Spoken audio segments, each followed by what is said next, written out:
for a written transcript of this meeting, or if you need reasonable accommodations, including this communication in an alternative format due to disability, please contact the Clerk to the Commission's office at 404-612-8232.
Good morning, everyone, and welcome to the first regular meeting of October 2nd. Today's October 2nd, 2024. It is 10 o'clock a.m. Madam Clerk, please call the roll.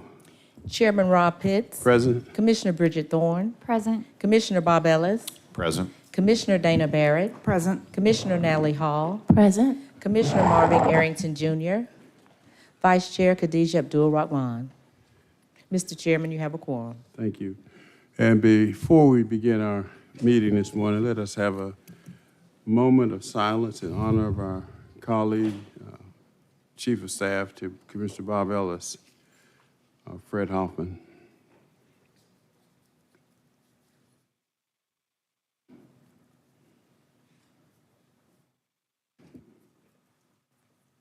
Thank you. All right. Please rise for the invocation, followed by the Pledge of Allegiance.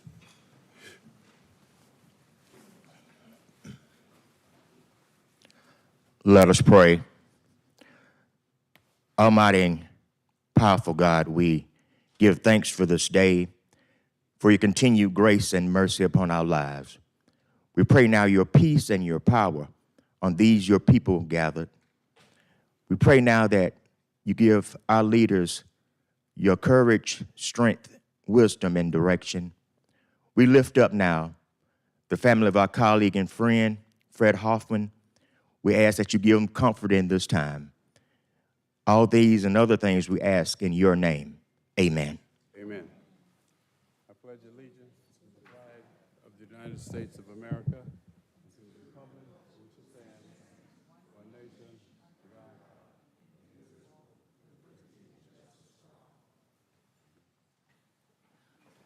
Don't mess that up. I'm gonna show that.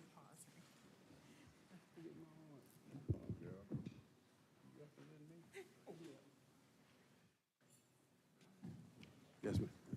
On page 2, consent agenda. 240619, adoption of the consent agenda. All matters listed on the consent agenda are considered routine by the County Commission and will be enacted by one motion. No separate discussion will take place on these items. If discussion of any consent agenda item is desired, the item will be moved to the first regular meeting agenda for separate consideration. Mr. Chairman and members of the board, we have one item to be removed on page 5. 240630, County Manager, requests approval to enter into a data sharing agreement with Georgia State University. This item will be removed from the consent agenda. For further discussion or removed? Removed, no discussion. Okay, anything else? That's all I have. Commissioners? All right, on the motion to adopt as amended by Commissioner Thorne, seconded by Commissioner Barrett, please vote. And the vote is open. And the motion passes, 6 yeas, 0 nays.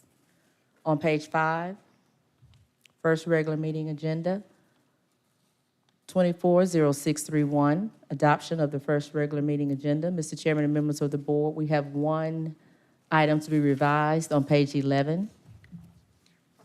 240611, request approval of an ordinance amending Fulton County codes relating to rules of decorum. That item has been revised to correct the chapter 101, general provisions and county governing authority. All right, anything else, Commissioners? All right, motion to adopt as amended by Commissioner Thorne, seconded by Vice Chair Abdul Rahman. Please vote. And the vote is open. And the motion passes, 6 yeas, 0 nays. 240632, ratification of minutes. First regular meeting minutes, September 4th. Second regular meeting post-agenda minutes, September 18th, 2024. All right, a motion to adopt by Commissioner Thorne, seconded by Vice Chair Abdul Rahman. Please vote. And the vote is open. And the motion passes, 6 yeas, 0 nays.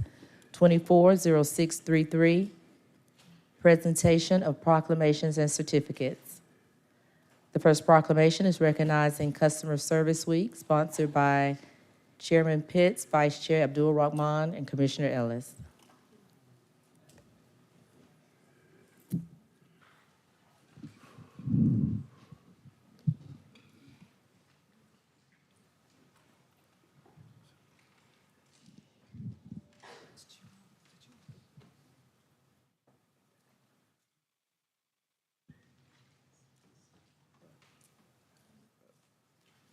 I just got in the airport. I haven't looked at anything. What is it about?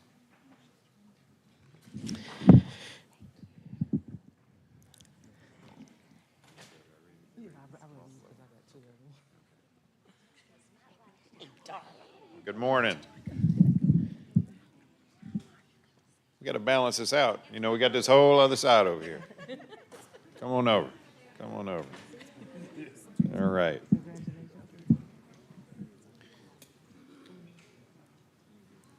All right. Come on down.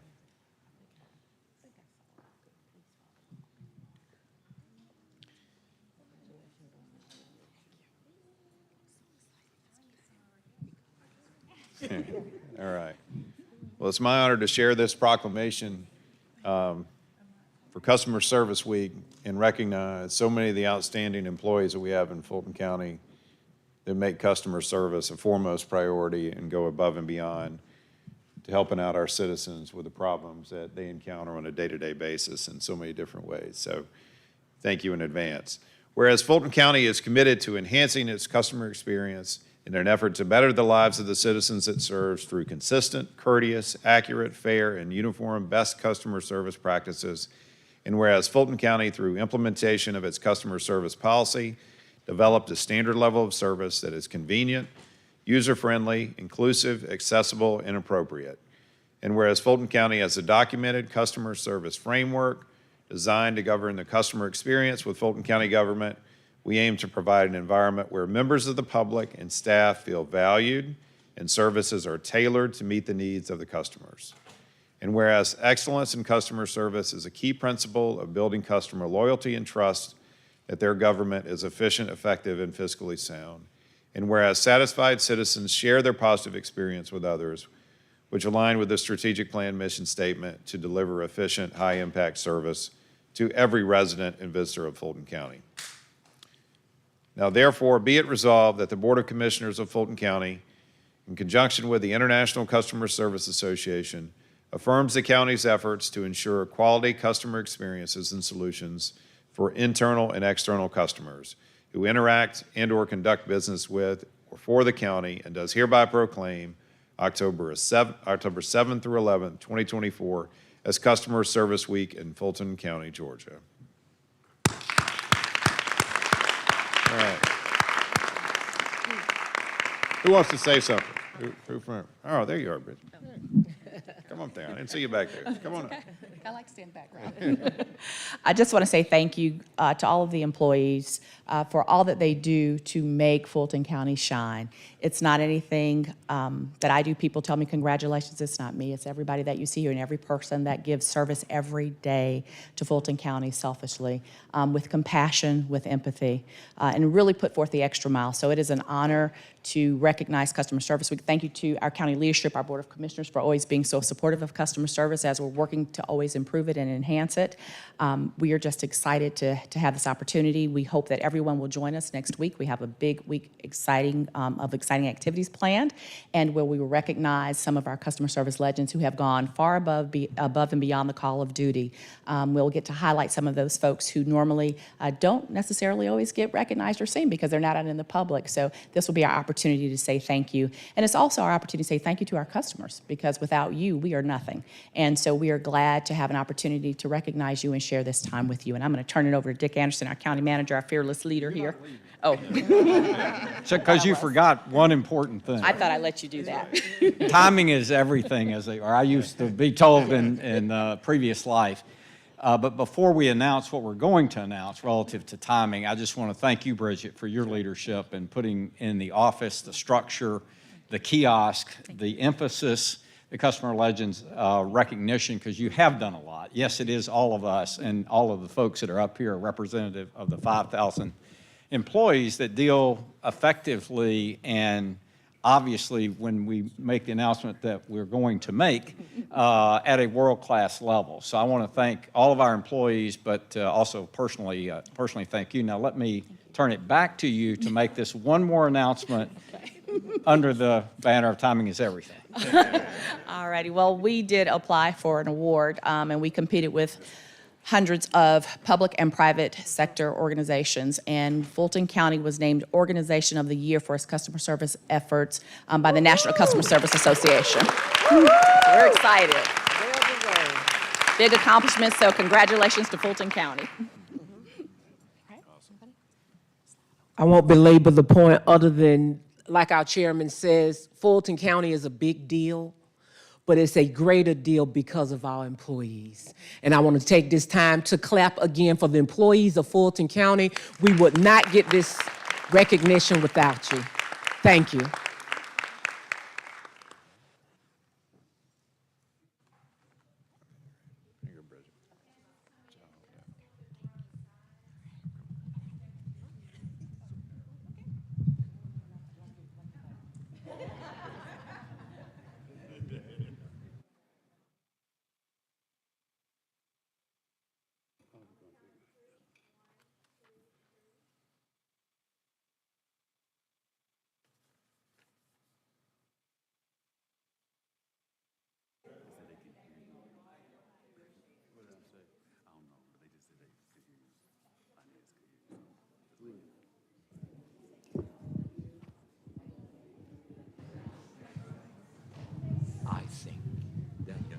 Which one is this one?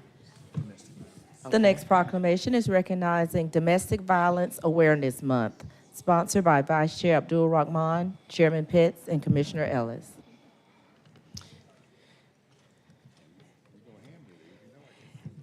Can I get April Pye, Barnett Jones, and any other breast cancer survivors, any cancer survivors that we have? Yes, thank you, my colleague. If you would please come forward This is your day. And I see you got on your beautiful pink. Please come forward. Okay, Douglas, please come here, sir. That has domestic violence. You know, anything that can happen will happen. So, you know, I want to take this time just to say, please get checked. We're having more and more people that are not having any signs. And so we want to make sure that we do what we need to do. And I'm even saying this for myself and my family. Please get checked. And that goes for the men and women. Whereas this proclamation, according to the Centers for Disease Control and Prevention, CDC, breast cancer is the second leading cause of cancer deaths for women in the United States and Georgia. And whereas in 2024, the National Cancer Institute estimates that 360,000 people will be diagnosed with breast cancer. Of that number, 310,720 women and 49,280 men in the United States will be diagnosed with breast cancer, and about 42,250 women and 530 men will succumb from the disease. This is why I said my previous statement, both please get checked. Whereas early detection is critical through prevention initiatives such as mammograms that can detect breast cancer up to 2 years before physical symptoms can be seen or felt, and whereas the Fulton County Board of Health Breast and Cervical Cancer Prevention Program, through funding from the Georgia Department of Public Health, provides breast cancer screenings, diagnostic services, and referrals to treatment as medically indicated to help reduce the impact of breast cancer on uninsured women residing in Fulton County. And whereas health and public officials strongly encourage women to remain vigilant about their regular mammograms. Now, therefore, be it resolved that the Fulton County Board of Commissioners hereby commends the Fulton County Board of Health Breast and Cervical Cancer Prevention Program, community medical providers, and community partners who dedicate their lives to fighting for a world without breast cancer, and does hereby proclaim October 2024 as Breast Cancer Awareness Month in Fulton County, Georgia. The next voice you will hear, you can put your hands together for that. The next voice you will hear will be my colleague to my right, and then the people that we do want to make sure that you know that have survived this to my left. So my colleague, if you would say a few words as a survivor. Thank you. I didn't know I was going to be asked to speak, but I will say I am a breast cancer survivor, and I am remiss sometimes in even getting my mammogram. So thank you for the reminder. October is a great time to remind all your friends and family to get tested. It's super important. My cancer was caught through early screening with a mammogram, so get tested, get tested, get tested. Thank you. I will echo what she just said in terms of getting tested.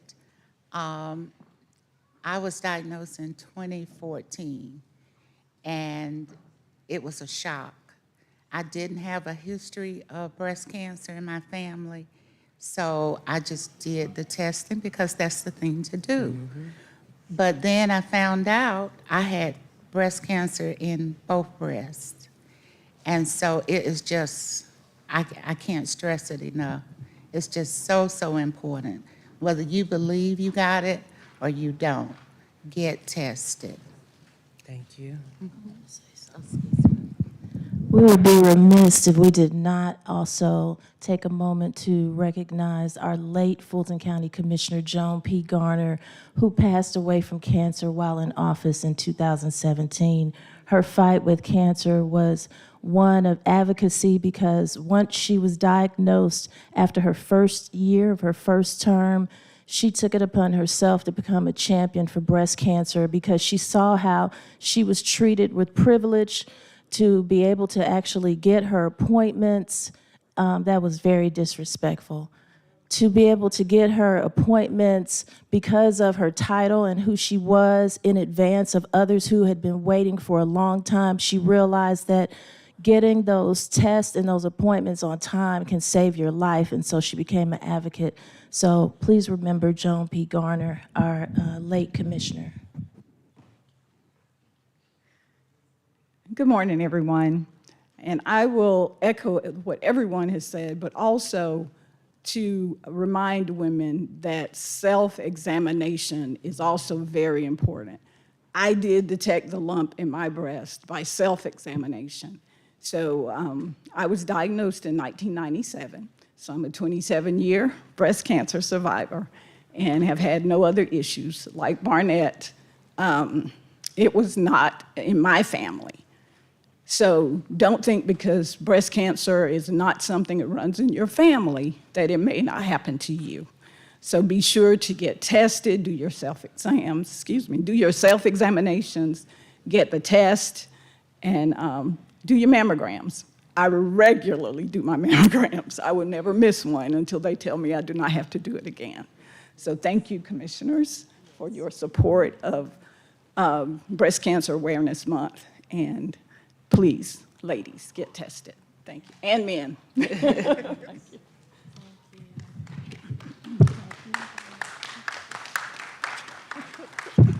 You come over here.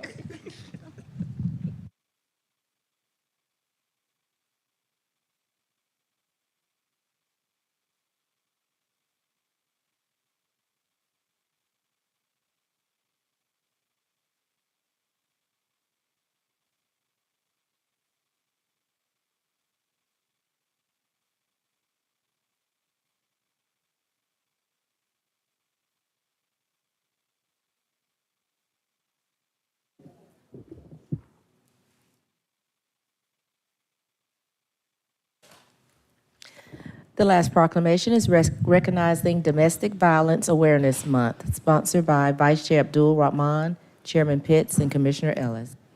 Will any representatives of the Domestic Violence, Georgia Domestic Violence Awareness Coalition, if any of the members of that organization or domestic violence survivors, please join us. You can come up here, dear. Stay next to me.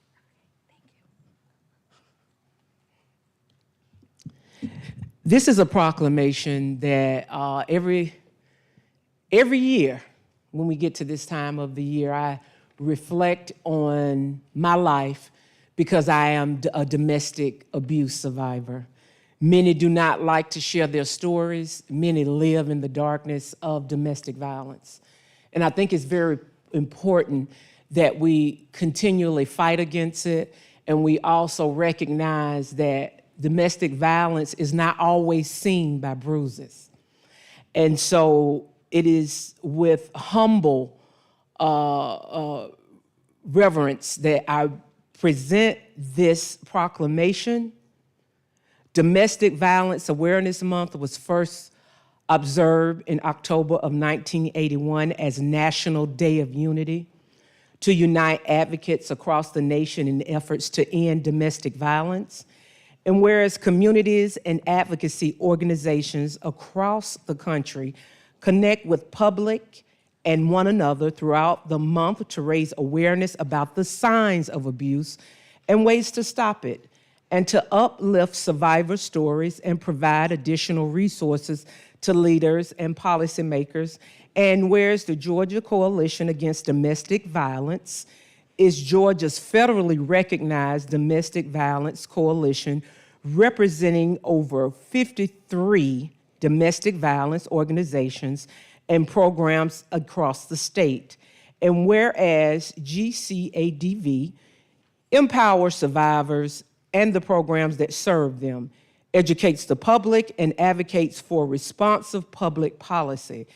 And whereas this year's theme is heal, hold, and center as we work to end domestic violence, we must embrace the many ways we can heal from violence, hold space for survivors and centers that are most marginalized, And whereas everyone has the opportunity to make a difference in ending domestic violence and use our resources to raise awareness of domestic violence in our communities. Now, therefore, be it resolved that the Fulton County Board of Commissioners supports efforts to end domestic violence in our communities and does hereby proclaim the month of October 2024 as Domestic Violence Awareness Month in Fulton County, Georgia.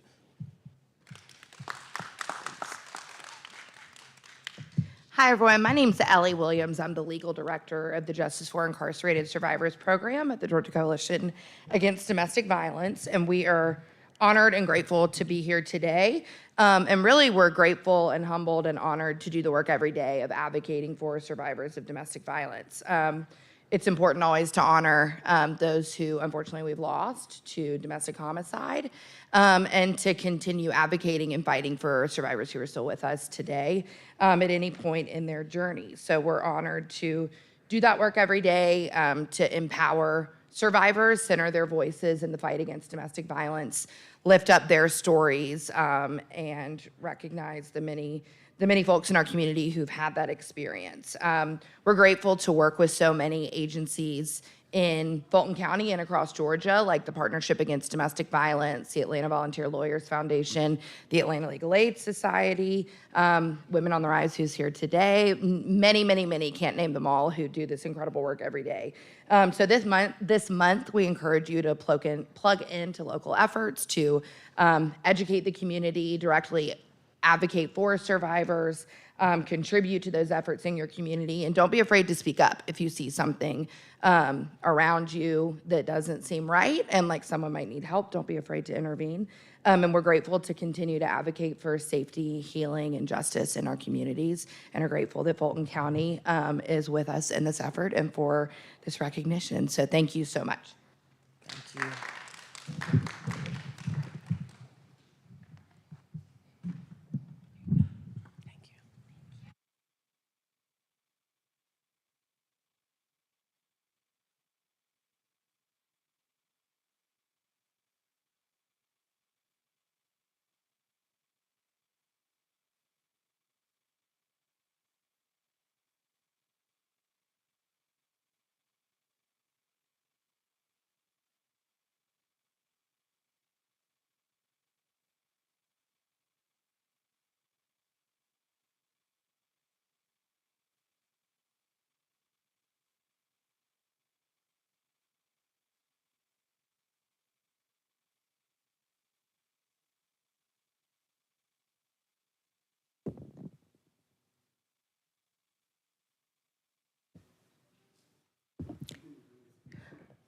On page 6, public hearings, 240634, public comment. Citizens wishing to participate in public comment will be allowed to appear in person or may choose to participate virtually via Zoom video conferencing or by submitting their comments in writing on the county website, www.fultoncountyga.gov. Priority for public comment will be given to Fulton County citizens and those individuals representing businesses or organizations located within Fulton County. Speakers will be granted up to 2 minutes each. The public will not be allowed to yield or donate time to other speakers. The public comment portion of the meeting will not exceed 60 minutes. In the event the 60-minute time limit is reached prior to public comments being completed, public comment will be suspended and the business portion of the BOC meeting will commence. Public comment will resume at the end of the meeting. Mr. Chairman and members of the board, we have received 19 speaker cards. Will the first 6 speakers please come forward? Representative Misha Maynor, Chief Magistrate Judge Kirk, Adam Stephen Wadley, Mike Russell, J. Wesley Day, and L.A. Pink. All right, you have 15 seconds. I'll say 15 seconds. That's your key to begin to conclude your remarks. First speaker.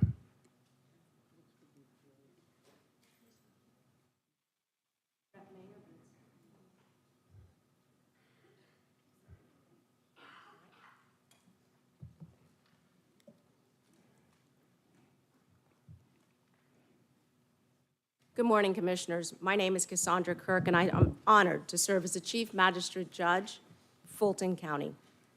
As we enter budget season, I appreciate the opportunity to provide you with a brief update on the operations of our Magistrate Court. This court was established in 2013-2014, and I was appointed by Governor Deal in December of 2014. Since shouldering the responsibility of this court on January 1, 2015, we have successfully closed over 646,000 cases across all magistrate case types, as reported by the IT department. We have created a court that is accessible, modified our case scheduling to respect the dignity of parties, and walked our court into the community. This year alone, thanks to our dedicated support of our ORCA staff, we have closed over 47,500 cases. Additionally, we have processed more than 25,000 arrest warrants, 5,000 search warrants, and 9,800 writs. However, I express concern regarding the recent decision not to extend ORCA staffing. In just 3 weeks since that decision, our court's operations have drastically diminished. Instead of managing 250 to 400 cases, we are now limited to handling 125 to 200 cases per day, with only 3 full-time staff supporting our judges. Currently, we face a shortfall of funding for our part-time judges as we are forced to be reimbursed for expenses from another court's budget. I respectfully request your support to ensure full operation of our magistrate court. Specifically, I ask for the return of the transferred funds, and during this budget season, I request allocated funding necessary to adequately staff our magistrate court based on the assessments we have provided. I look forward to engaging further discussions with each of you and answering any questions you all may have. 15 seconds. Thank you for your attention.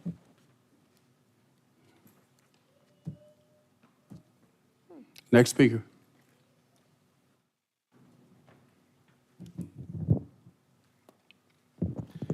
Hello, Commissioners. I'm here to speak on the topic of justice for Devon Anderson. Devon Anderson was murdered on August 5th by Atlanta police official Melvin Potter at the Smoking House, which is within your jurisdiction. Melvin Potter has not been charged with homicide. Of course, what we are hearing is that we're waiting for GBI to complete its investigation. I want each of you to ask yourselves what kind of investigation you would be satisfied with if your son or your loved one were murdered by somebody. Would you be content to wait for a months-long investigation, and meanwhile, the person who killed your loved one, your son, Devon Anderson, remains at large, not only employed by Atlanta Police Department, which I realize is not your concern, but remains out there on the street? Melvin Potter is not only unfit to serve as a police officer, but is actively a menace to the public and a danger. This is showing that there has been a pattern of behavior with Melvin Potter related to substance abuse and the endangerment of other people's lives, and now the reckless and malicious taking of somebody's life. Among me and many other members of the public, the question remains, how can there be a rule of law? How can there be law enforcement or justice worthy of the name when police officers are not held to a high enough standard, or really any sort of standard, it would seem, when it comes to their conduct on or off duty? I think that this incident happened within your district, Councilor Arrington, so I would hope that you would take a particular interest 15 seconds. in seeing to it that your constituents feel that you care about their safety, because the way that people think right now, y'all are not acting as a legitimate government, but with the way you handle law enforcement, you're acting as gangsters, and you'll be treated as such. Thank you.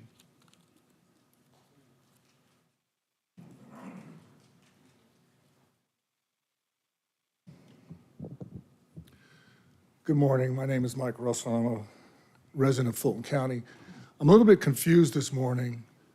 I don't understand why we have a judge has to keep coming down here begging for money when she's trying to cooperate with the county commissioners, and she doesn't have appropriate funding. And I think we all need a detailed explanation why that is.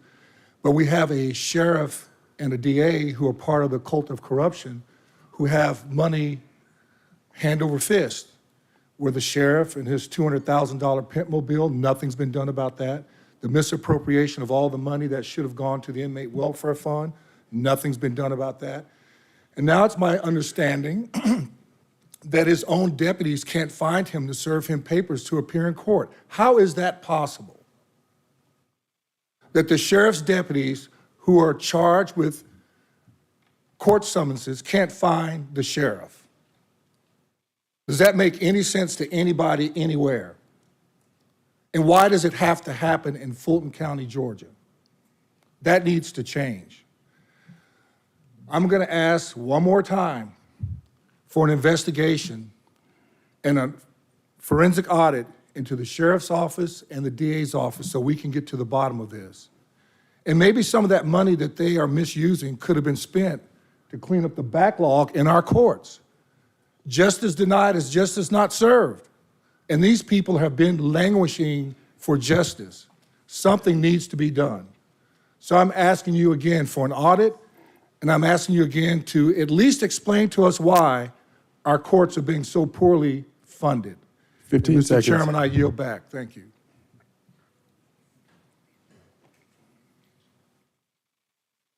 Ms. Natalie Hall, the most thing that's disrespectful is you. For the last 6 years, I've lived in your district, and I have assisted you and supported you. When I had my radio show, I had you on. I've thrown campaign parties for your husband. When I worked for a millionaire, I got you in front of her by scheduling her time. So you are disrespectful for not helping a constituent forget what I've ever done for you. To the Honorable Fulton County Board of Commissioners, with an exception of Natalie Hall, my name is J. Wesley Day, and I was the victim of a hate crime on November 20th, 2018. In 7 weeks from today, it will be 6 years without any justice. When it should have been an open and shut case, considering I had my assailants on camera calling me homophobic epithets and slapping me, but Keith Gamage ended up giving me a felony.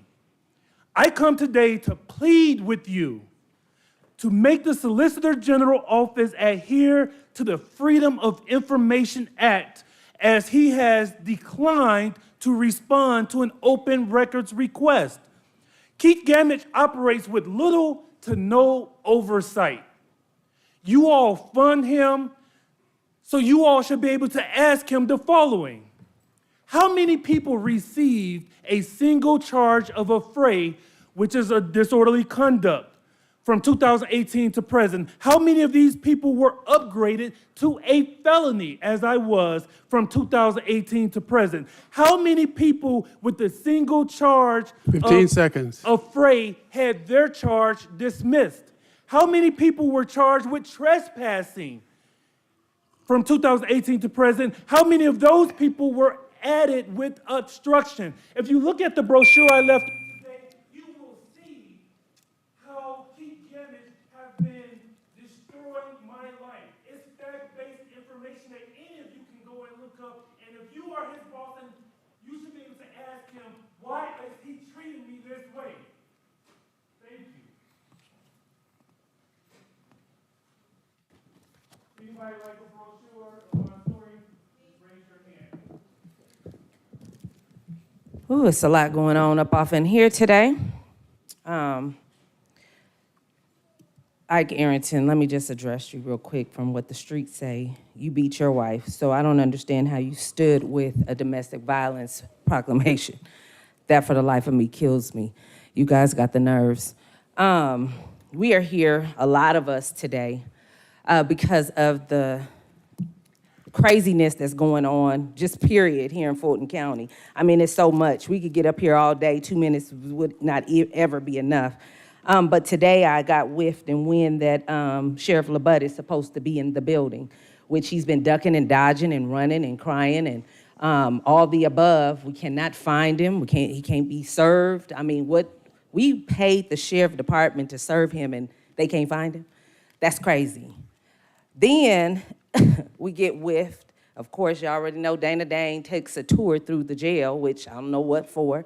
It's so much going on of corruption that we could continue to talk about it down here. And we bring it up because we continue to tell you that we are coming for your job.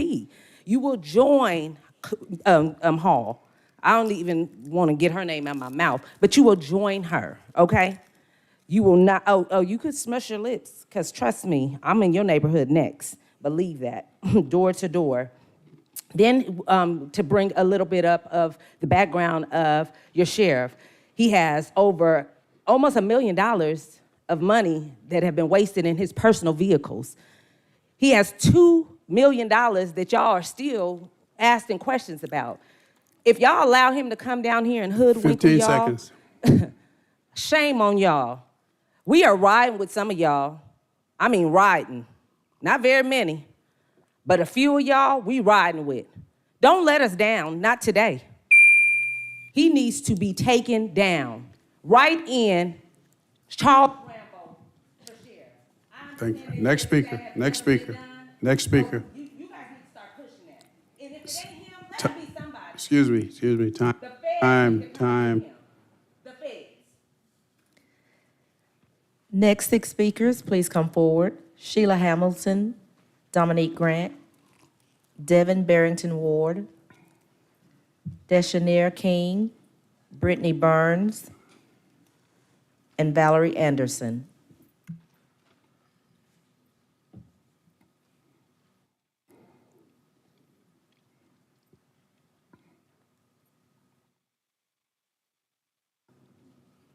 Good morning, Commissioners. I again come before you about missing items at the Property and Evidence Unit at 4701 Fulton Industrial Boulevard, Atlanta, Georgia. But today, I bring a written complaint addressed to the Commissioners, City Manager, and Attorney. This is a result of lack of follow-up by Chief Metters over the evidence room and Lieutenant Wood, an employee at the evidence unit. At the September 18th commission meeting, Chief Metters called me as a result of my public comment, but no further follow-up has occurred. Last, as to item 24-0615, inmate phone contract and jail commissary contract. There was no information provided, but my concern is the fact that the contract called Securus J-Pay is owned by Tom Gores, owner of the Detroit Pistons, a billionaire, worth $9.4 billion. The contract is called Platinum Equity. Detainees and prisoner families throughout Georgia pay 14 cents per minute plus a fee for phone service. As it relates to the commissary, there's a fee to order items for their loved ones. My question is, why is a billionaire being made richer on the back of poor detainees and prisoners through this service? Who gets the money from the fees paid for the phone service and the commissary? And I'm not the only citizen asking this question. So what do you do? What can you do, or what will you do to change this? I conclude by stating Fannie Lou Hamer, who said she was sick and tired of being sick and tired. We are sick and tired of being sick and tired. Thank you.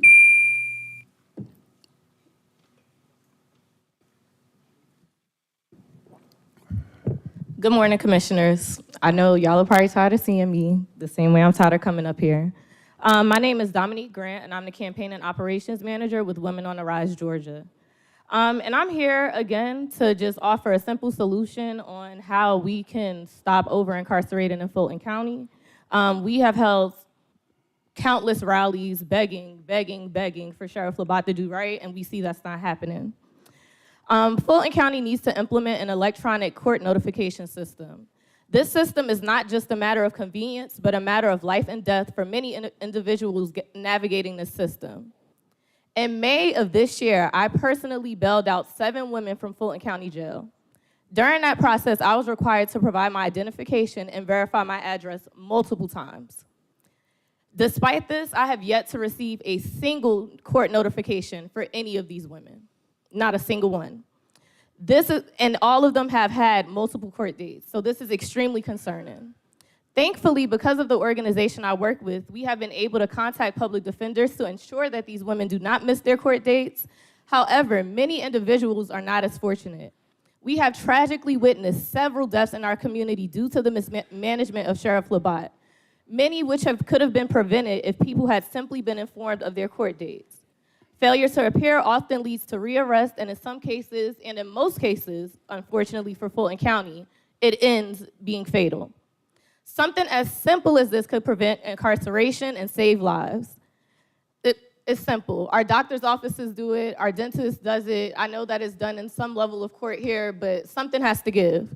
I strongly urge Fulton County to adopt an electronic court notification system. 15 it is seconds. essential if y'all do not want to go bankrupt with lawsuits from people constantly dying in this jail.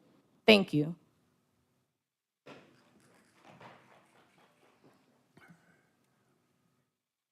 Good morning, commissioners, and condolences, Commissioner Ellis, to your staff member. I'm here today standing in solidarity with the family of Devon Anderson. He was a young man that was killed by an APD officer in the city of South Fulton, an APD officer who had a history of DUI arrest. In fact, he was arrested by a police officer in Coweta County, being clocked going over 100 miles per hour, and he attempted to use his badge to avoid arrest.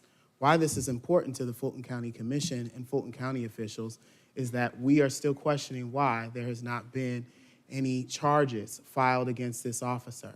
We know that you all fund all of the constitutional officers in the county, including the district attorney, and we have questions around the resources that DA Willis has been given and why we have not seen movement on cases that appear to be quite simple. The police officer was drunk, he refused a breathalyzer test, and he was not arrested for murdering someone while he was off duty with his service weapon. What are we condoning here in Fulton County? And why is it that we continue to see all of the flashy headlines around big cases that make national news stories, but when it comes to cases that matter to the people who live here in Fulton County, we see no movement? It is unconscionable that a police officer is still allowed to remain on the force. Now, that's not you all's decision, that's the city of Atlanta, and we have taken them to task about that. But the fact of the matter is that you all fund the constitutional officers in this county, the sheriff and the district attorney and others. And when you all have the fiduciary responsibility, that means you have the responsibility of oversight and making sure that these officers are using their resources accordingly. 15 seconds. Why has there not been charges filed against a drunk police officer with 2 previous charges of DUI in the city of South Fulton, in Fulton County? We need answers to that, and I believe that this body can get those answers given you all's fiduciary responsibility. Justice, we need it now.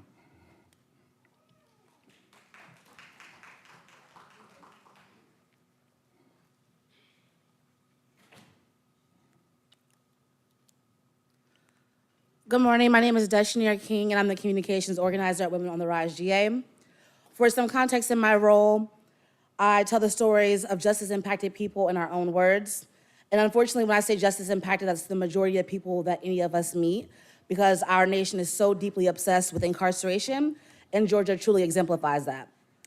Not one time have I spoken to someone that said incarceration was what they needed, not one time. I've actually had the opportunity to work with Women on the Rise and PAD, and what I have heard was from people that just needed a chance, a break, someone to listen, just a little bit of hope.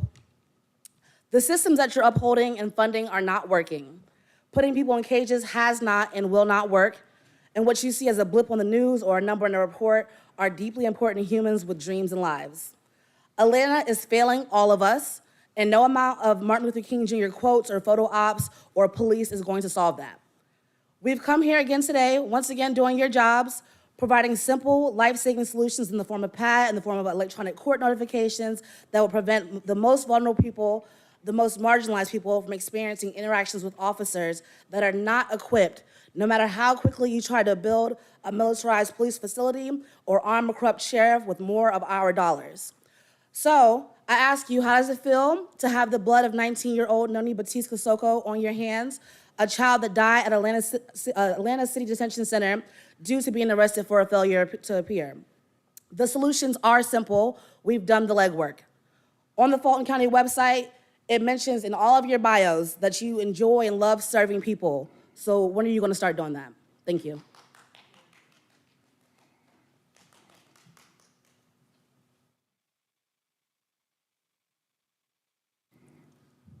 Good morning. My name is Valerie Lanz Anderson, and I'm here talking about my son. Devon Anderson was murdered by the APD police officer Melvin Potter. Yeah, you wanna see it? My son was murdered on August 5th. Saturday is going to make 2 months. 2 months. 2 months that I do not know up to this day what happened to my son. My son was 38 years old. Melvin Potter shot him senselessly. And if it was my son that did that to him, my son would be in jail with no bond. Melvin Potter still have a job, and his punishment was 21 days with no pay. Did my son get 21 days? My son is gone for good. My son is gone for good. All I have is memories now of my son. He had no kids. So I don't even have a grandchild to love and to hold in his memory. Melvin Potter should not be a police officer. Melvin Potter should not have a job still. He should be in jail. He should be charged with murder, because if it was my son, he would be charged with murder the same night. 15 seconds, How ma'am. could he be a police officer still with a record of DUI?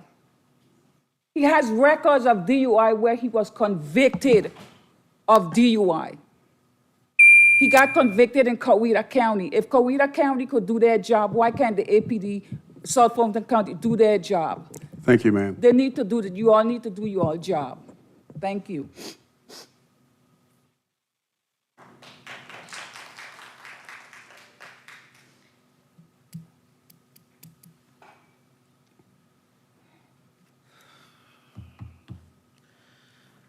My name is Brittany Burns, and I'm here on behalf of Kari's Calls. We're here to ask for help in establishing an infant emergency hotline, as well as help with distributing free infant CPR wraps. Kari's Calls was created in honor of our daughter, Kari, who on March 7th was always full of life and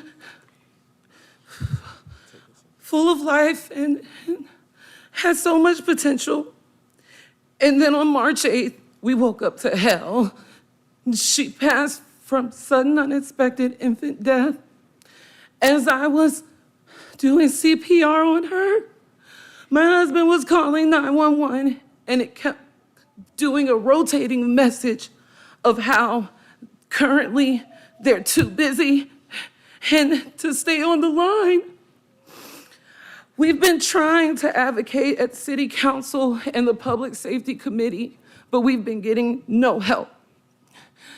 When this first came out, 911 immediately defended themselves and said it's not true.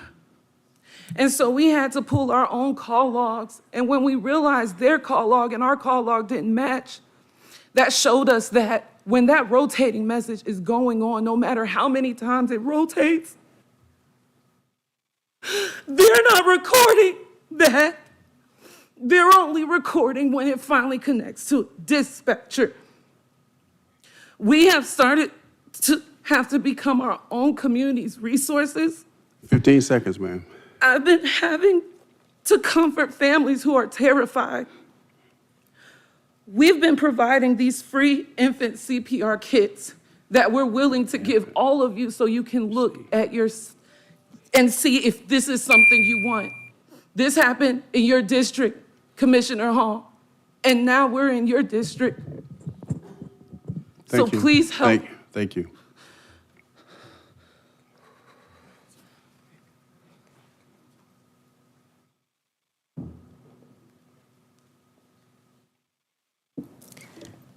Last 7 speakers in Assembly Hall, please come forward. Carolyn Schilner, Liz Stein, Pamela Jones, Charles Rambo, Shabnel Bashiri, Kashay the Painted Bunny, and Sanae Hobson.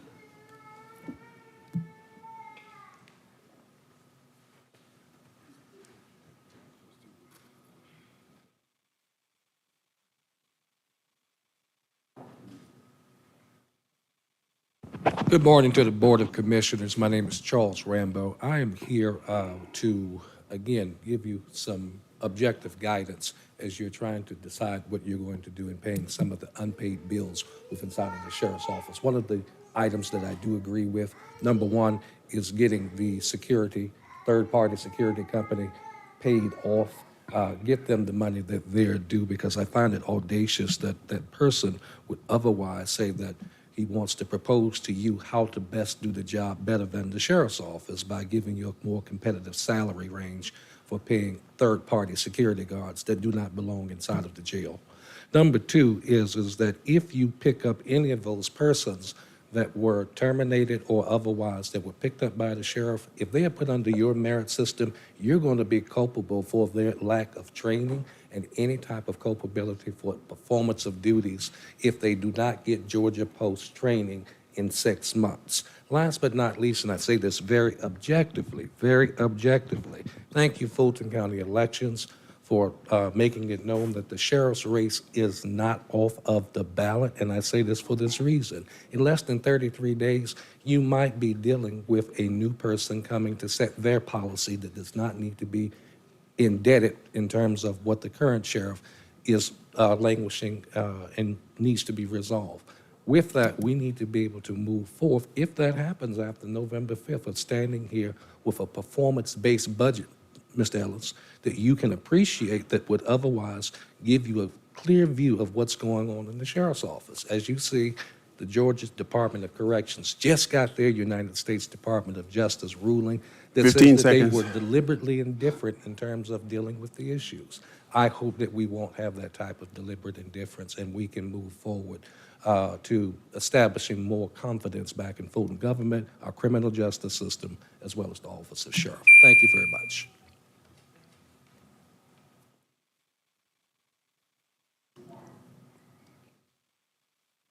Hi, Commissioners. I'm wondering how many more mothers in pain need to come down here until you do your jobs to invest in the public safety that we're looking for here in the city of Atlanta and Fulton County. My name is Liz. I am a Fulton County resident of District 4. Commissioner Natalie Hall, you are my commissioner. And I'm here in support, in particular, of Miss Valerie and the family of Devon Anderson. I am a mother of 2 young children, and I cannot fathom what Miss Valerie is going through. To experience the death of a child, the murder at the hands of the people who are meant to protect and serve us, and then in the wake of that loss, to be left with nothing but questions and pleas of help and justice unanswered at every place they turn. And we're here asking you to do your job as our primary legislative policy body overseeing these matters, including that are important to us, including public safety. And we're looking for you to help us put pressure on DA Fani Willis to do her job and to move the investigation forward, to get Melvin Potter off of the police force. I'm also a concerned citizen, knowing that we have this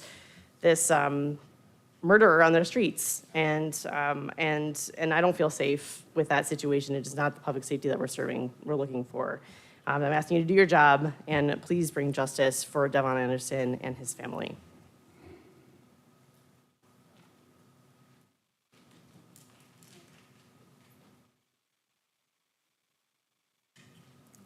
Greetings. My name is Pamela Jones. I am the maternal grandmother of Kari Burns. My daughter and son-in-law were just up here. This happened March 8th, and I still can't use past tense as it pertains to my granddaughter. But to try to follow up on what my daughter was trying to present, we have free infant and toddler CPR kits. We know that 911 needs help. We already know that. So not only are they wanting to wanting to Fulton County to work with them to get these into places free for families to pick up, but then also to possibly assign a 3-digit emergency infant and toddler line. I live in the city of Atlanta. When my garbage isn't picked up, I dial 311, 3 digits. If there are 3 digits that I could dial to pick up my garbage, surely you guys can help to assign a 3-digit emergency hotline for infant and toddler emergencies. My son-in-law called 911 5 times while my daughter was doing CPR on my granddaughter. I'm surprised I'm able to say this without breaking down, but this is so important. When you look at the stats, and my daughter has those stats, the state of Georgia is leading in this sudden, undetermined or unexplained infant death syndrome. That's what the autopsy said. SUIDS, never heard of it before. I heard of SIDS, never heard of it before. A healthy, happy 3-month-old that just had her physical. So just please consider this. Thank you, ma'am. Thank you.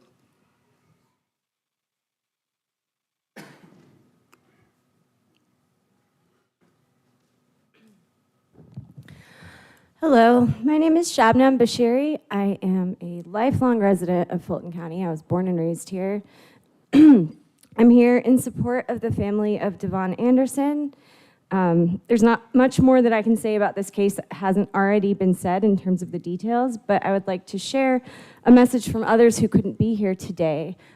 Yesterday, some of us shared Devon's story and asked folks to send a letter of support to the DA's office. And it is within less than 24 hours, over 400 people so far have sent letters. The general public seems to be able to easily understand this issue. While Melvin Potter was a police officer, he was not on duty at the time of the incident. This was a regular citizen that took someone else's life, and for some reason that nobody can understand or explain to us, he was allowed to go free that very same night and has yet to face any repercussions for taking a young man's life. We've been to city council, we've talked to Chief Shearbaum, we have gone all over the place trying to, at the very least, get some answers about this case, and nobody is even communicating with this family about what is going on. And so, again, we're here and asking you guys to put pressure on the DA's office to go ahead and move forward with charges against Melvin Potter. Thank you.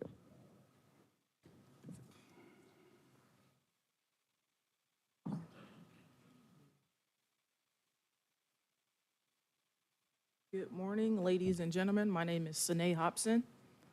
And as you guys have heard over the last course of several residents of Fulton County, I'm here on behalf of the family of Devon Anderson. Devon was brutally murdered by an off-duty Atlanta police officer on August 5th, and his mother has not heard a thing from anybody.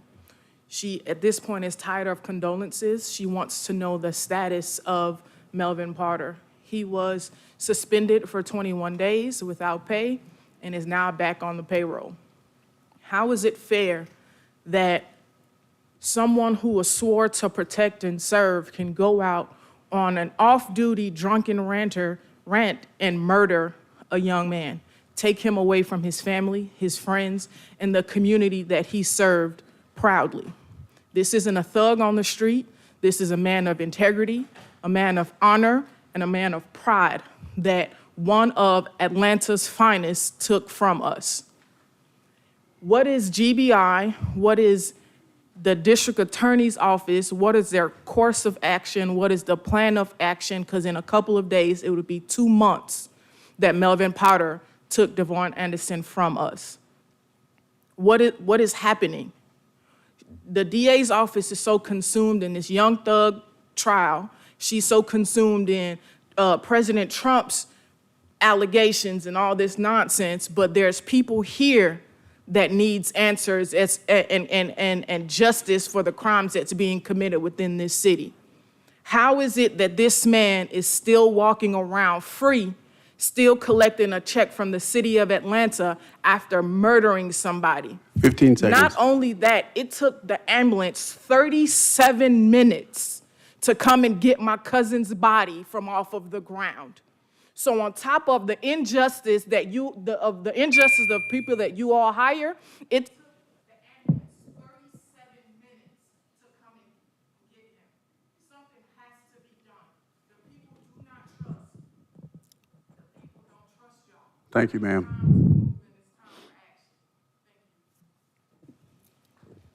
Mr. Chairman and members of the board, we have 7 speakers on Zoom. Good morning, Commissioners. The first person to speak is Kevin Muldowney. Good morning, Commissioners.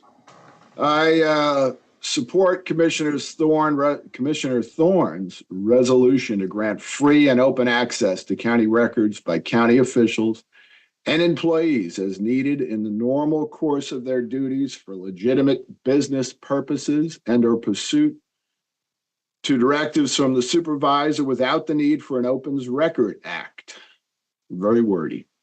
This should remove any roadblocks, intended or unintended, fostering cooperation between officials, appointed board members, and employees, enabling all to perform their assigned duties and responsibilities impediment-free.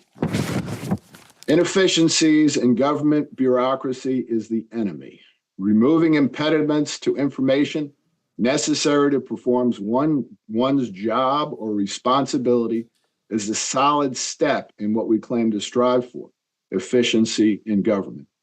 Do not let that phrase be an oxymoron. Let's try to make it a reality. Thank you very much.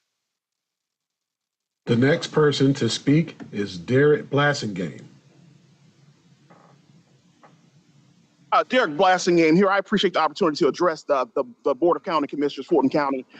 On September 18th, I attended your meeting peacefully as part of a school assignment that I have for this fall semester at Georgia State University.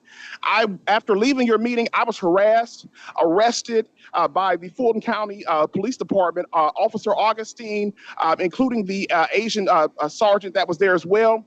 They harassed me all the way through the building. They threw me out of the building after I peacefully left. They also served me with a notice from January 2022 from the Fulton County Library that I was already in possession from the director of the Fulton County Library, that she emailed me in January 21st, 2022. The Fulton County Police Department has harassed me since 2022. I have 5 pending criminal charges that they filed against me in 2022, and they have continued to do that, even after I have continued to exercise my First Amendment right in Fulton County. Now, you all can say I'm a homosexual, but I've never had a boyfriend or never had sex with a man. I've never had relations with a woman. So you can say whatever label or they got you or anything like that. But apparently, the Fulton County government has continued its harassment, its deprivation of my civil rights, which is a 1983 USC violation of federal law. You all have continued to harass me for pursuing higher education. You've continued to harass me for participating in government and furtherance of my First Amendment right, as proven on September the 18th.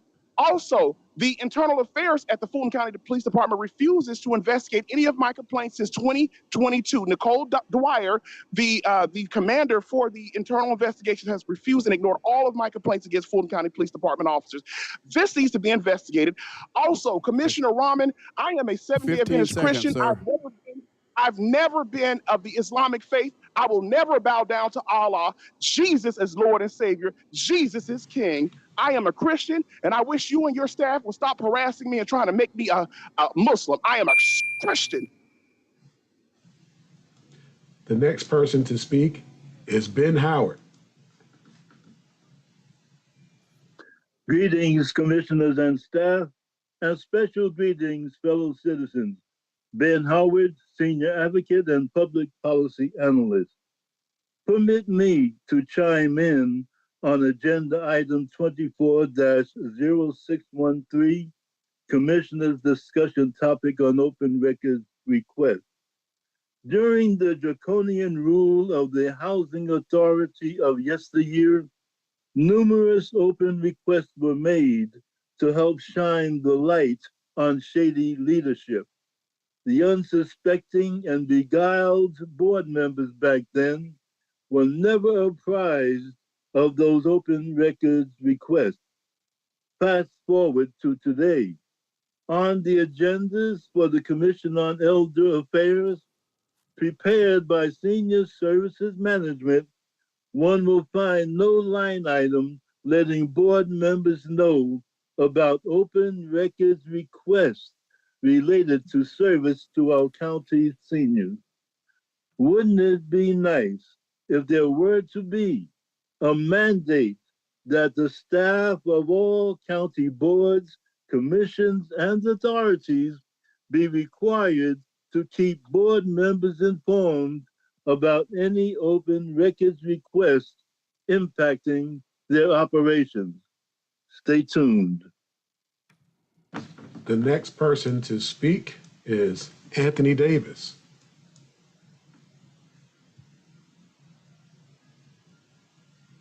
Anthony Davis. The next person to speak is Clarence Robertson. Clarence Robertson.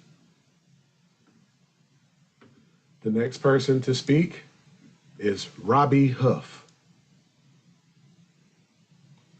Robbie Huff.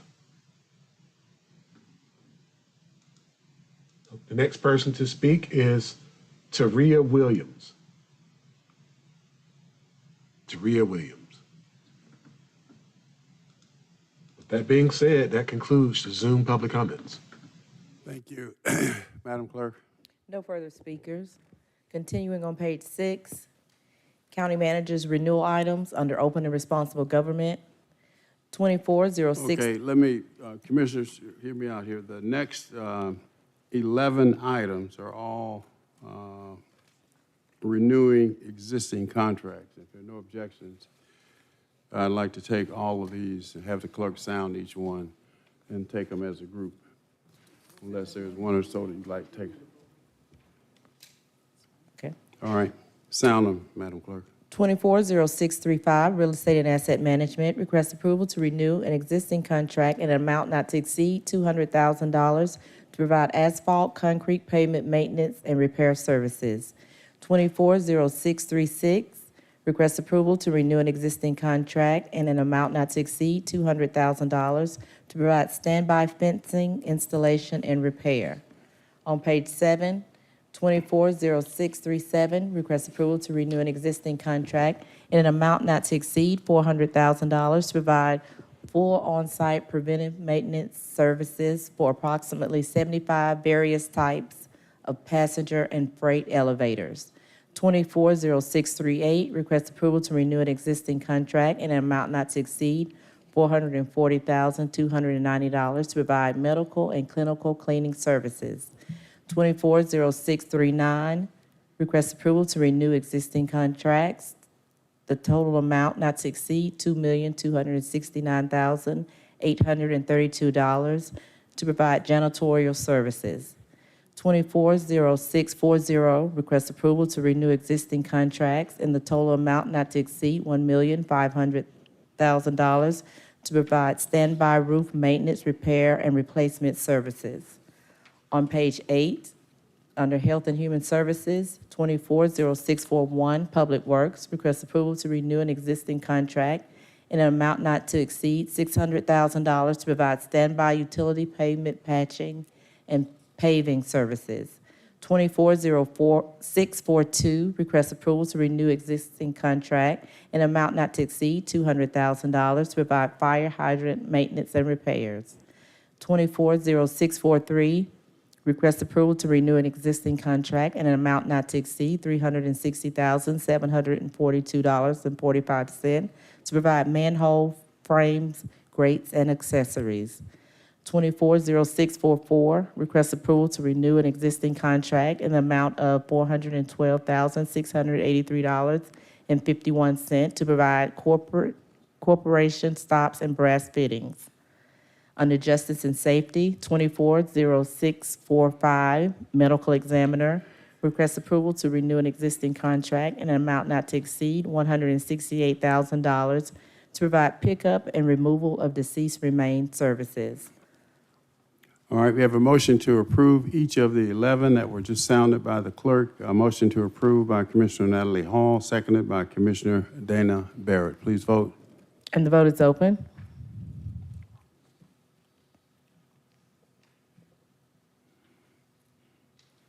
And the motion passes, 6 yeas, 0 nays.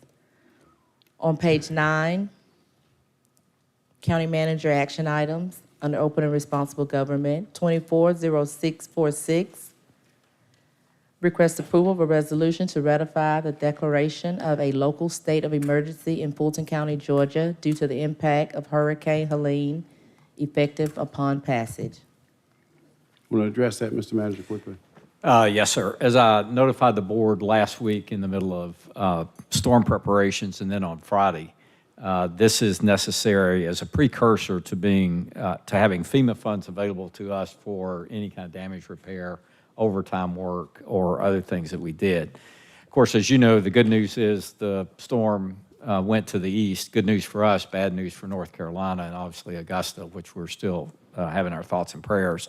From our perspective, there was damage to this room. If you did not know that, it wasn't significant. The good news is, because of our renovation, it was under warranty, so we now have the contractor looking at that. Joe can address anything from that perspective, but we placed buckets in the room and caught some of the rain that was coming in. The biggest issue that we did have was with our water treatment plants, and that's more or less expected in the course of what was a record rainfall. So we will likely, as we go through that, have an EPD reporting issue. I'm not sure about fines. They're always possible. Everyone was more or less in the same situation as we were. I visited with David Clark. I'm not sure he's here yet today, but he will be later. But visited with him that day down at Camp Creek. That was probably the one where we're experiencing the most problems due to its size, and we have some of it already out of commission as we begin construction there, similar to what we did at Big Creek. Big Creek performed extremely well, at one point pushing through over 60 million gallons a day. You know, it's rated for now at 30, but you can do more on an occasion, so that was good news. And then many of the manholes that we've put in place with the higher tech covers performed very well. There were, I think, 3 to 4 that ended up blowing their top off, and the reason for that is water got into the system well up from there. So we could continue that progress, but the ones that were generally we were trying to address all along were along the River and Azalea Drive areas in Roswell. So again, all in all, Mr. Chairman, I think we performed well and had a good plan. Of course, the EOC was open all that night, and we came in the next morning. They had cooked they cooked spaghetti the night before and pancakes the day, but we missed both. I'm not sure how that happened. We did. But thank you. If you have any questions. All right, a motion to approve by Commissioner Thorne, seconded by Vice Chair Abdul Rahman. Commissioner Hall, followed by Vice Chair Abdul Rahman, followed by Commissioner Arrington. I just want to say thank you, Mr. County Manager, and to all of the county executives, David Clark and his team, the emergency management team, and all public safety officers and employees for the work that you did, because this storm ravaged not only Fulton County, but the state of Georgia and many other places outside of that. And I had an opportunity to see some of this damage, unfortunately, due to some of the people that I know that live around the county, and it was devastating to many. So thank you all. Vice Chair Abdul Rahman. Thank you, Chairman. I want to take this time not only to thank you, Chairman, and the county manager, and those that just what I call stood to the task, spent a lot of hours here, were very responsive. I want to do a special thank you to Jessica Corbett and her team in getting the information out. And I also want to thank Dr. Rochelle, in addition to what I consider to be a great job in handling an emergency situation with this, the responsiveness of the team because of the biolab incident. We had so many of my constituents that called in and complained about, having certain odors and things that were affecting them, and you all were already in place. You were already on it. Ms. Corbett already had crafted a response. And so I just wanted to say not only the times when we see what you're doing, but when we don't see what you're doing, you're standing in the ready, in the gap to do what you need to do. And I just want to thank all of the leadership, especially the chairman. I know for a fact that you all spent a lot of long nights here making sure things got done. And that's the part that the public doesn't see. And so I wanted to not only echo what you all did with that particular situation, because we did have so much devastation locally and in other states, but we still are beginning to see a few of the remnants of potential fallout from the biolab. And so I appreciate you all taking the helm of making sure that the constituents got the information, making sure that the Fulton Board of Health did what they needed to do. And I just want to say kudos for a job great done, done greatly for both emergencies. Commissioner Arrington?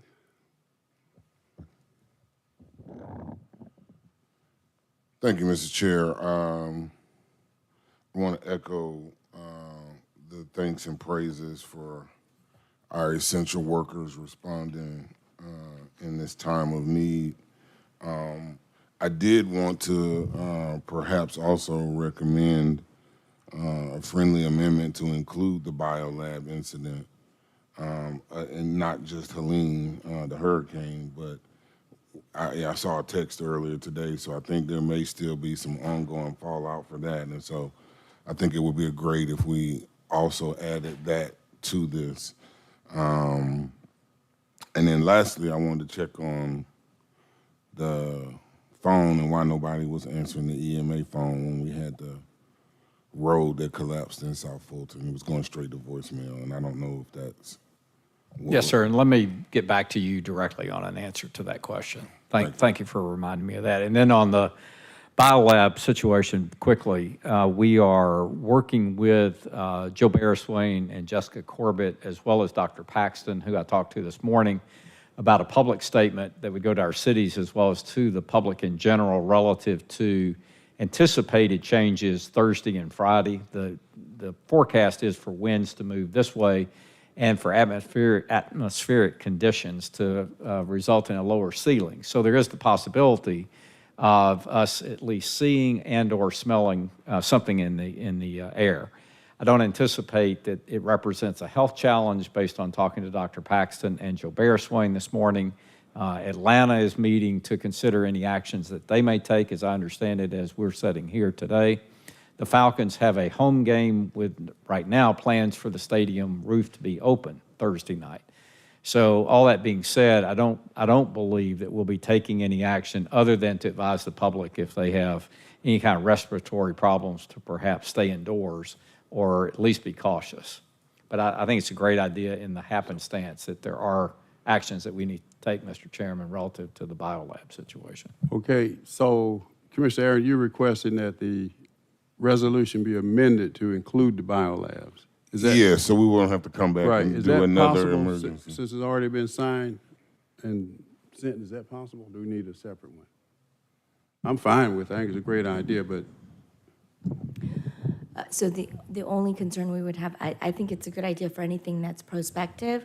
There may be certain federal funds requirements that would have required it to be added before the time of the disaster, but there may be some other things that occur and can originate afterwards, or there may be some state or federal funds available that would not have that specific restriction. So if you want to amend it today, and that's the will of the board, I think that's the safest way to make sure we get as much coverage as is possible from this point forward.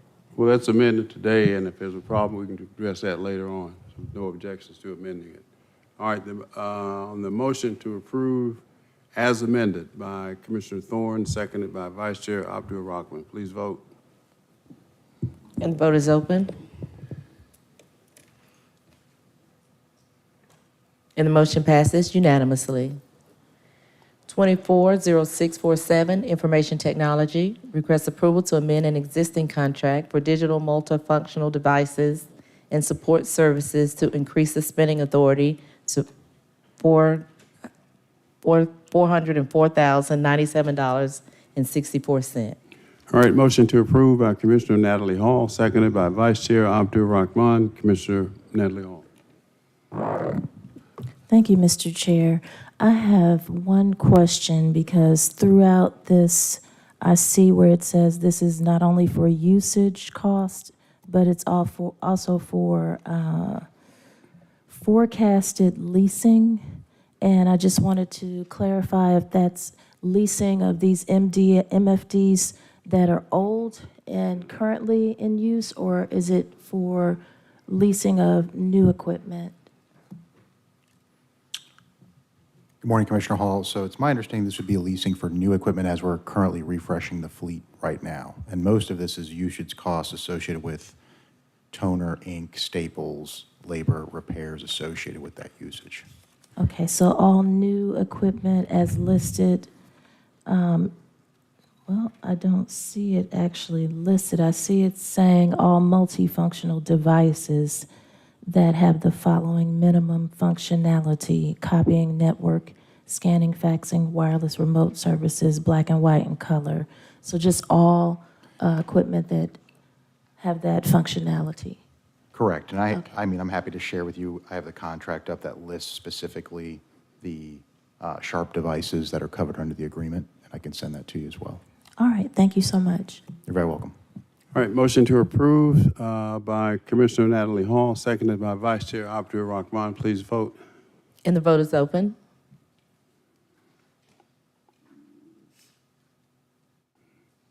And the motion passes, 6 yeas, 0 nays. 240648, Real Estate and Asset Management, request approval of a recommended proposal in an amount not to exceed $1,500,000 to provide program management services. All right, motion to adopt by Vice Chair Abdul Rahman, seconded by Commissioner Thorne. Please vote. And the vote is open. And the motion passes unanimously. 240649, request approval to increase spending authority for bus and shuttle services in an amount not to exceed $75,000.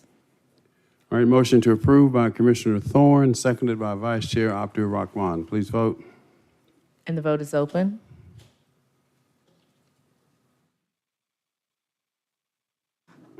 And the motion passes, 6 yeas, 0 nays. 240650, request approval of the lowest responsible bidder in an amount not to exceed $349,424.16 to provide mail services countywide. All right, motion to approve by Commissioner Thorne, seconded by Vice Chair Abdul Rahman. Please vote. And the vote is open. And the motion passes, 6 yeas, 0 nays. On page 10, under Health and Human Services, 240651, Behavioral Health and Developmental Disabilities, request confirmation of 7 nominees as voting members of the Fulton County Opioid Abatement Advisory Council. Motion to approve by Commissioner Arrington, seconded by Commissioner Barrett. Please vote. And the vote is open. And the motion passes, 6 yeas, 0 nays. On page 11, 240652, request approval to enter into a contract with the Georgia Department of Behavioral Health and Developmental Disabilities for planning and design of the Behavioral Health Crisis Center in North Fulton. Mr. Chairman, could we ask Dr. Rochelle to explain this very significant item? Thank you, Mr. County Manager. So during the 2024 legislative session, the General Assembly approved $500,000 for the design and planning of an additional behavioral health crisis center to be located in North Fulton. This really is born out of a 2023 study that the state conducted that shows to meet the needs in Fulton County of behavioral health crisis, to have enough beds, we actually need 3 behavioral health crisis centers. As you know, we have already partnered with the state to bring the first behavioral health crisis center in Fulton County to our constituents. That facility is located, as you know, at Oak Hill. And the unique thing about that partnership is that through the generosity of the board, you approved $15 million for the construction, also the donation of the land, and the state is going to provide operational funding for this facility, the first facility, $9.4 million, and we are partnering with Grady Hospital as the provider. For this facility, this is the first step, as indicated in the agenda item. It is $500,000 for the design and plan work. We, of course, have now expertise in this area because we've just concluded the successful construction of a behavioral health crisis center. However, the difference here is that we will not be providing any additional funding for the land acquisition or any of the construction cost. The state will be funding this particular project 100%. All right, any questions? Yes. Commissioner Arrington? When we planning one for South Fulton? Yes, sir. Of course, it will be up to DBHDD for that location to be selected. My last conversation with the commissioner was they were still in the process of looking at that. So I don't have a definitive time, much less a location. All right, well, thank you. If you could share their information with my office so we can follow up with them. Yes, sir. Thank you. All right, motion to approve by Commissioner Ellis, seconded by Vice Chair Abdur Rahman. Please vote. And the vote is open. And the motion passes unanimously. 240653, Community Development. Request approval to rescind prior 2024 Veteran Services Program award to the nonprofit in the amount of $30,000 and reallocate the rescinded funding to the nonprofits. All right, motion to approve by Vice Chair Abdur Rahman, seconded by Commissioner Thorne. Please vote. And the vote is open.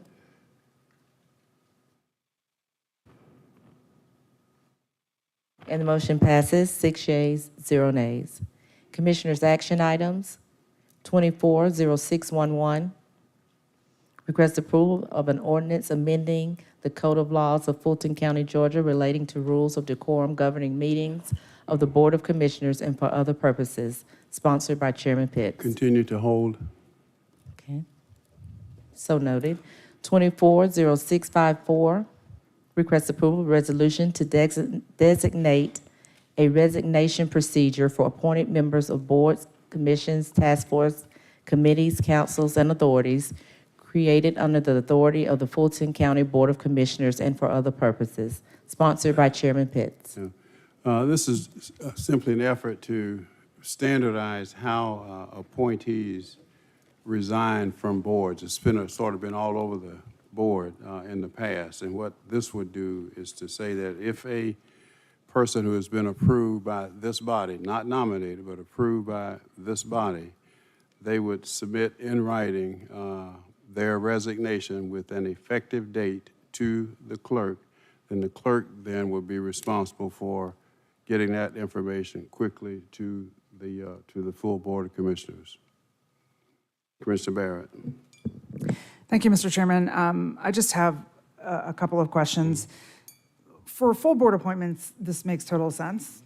Completely get it. And I know we've had some issues with some district nominated appointments resigning and it being sort of unclear if they had really resigned or not. So I totally understand the intent behind this. But, you know, in sort of the normal course of business for all of these many boards, authorities, task forces, et cetera, that we have, at least in my experience, typically the person that we have individually nominated and then has been approved by the board will send their resignation directly to us. So my question is, if that happens, if they don't sort of get the message that they're supposed to, send it directly to the clerk. Does this allow us to still forward that to the clerk and have that stand, or is that no longer allowed? I guess if you, as the individual commissioner who nominated someone, if you receive the letter of recognition and you forward it to the clerk, then the clerk will be responsible for providing it to the full board. It's just been all over the place. So, I mean, I'm open to any suggestions or anything to clarify it.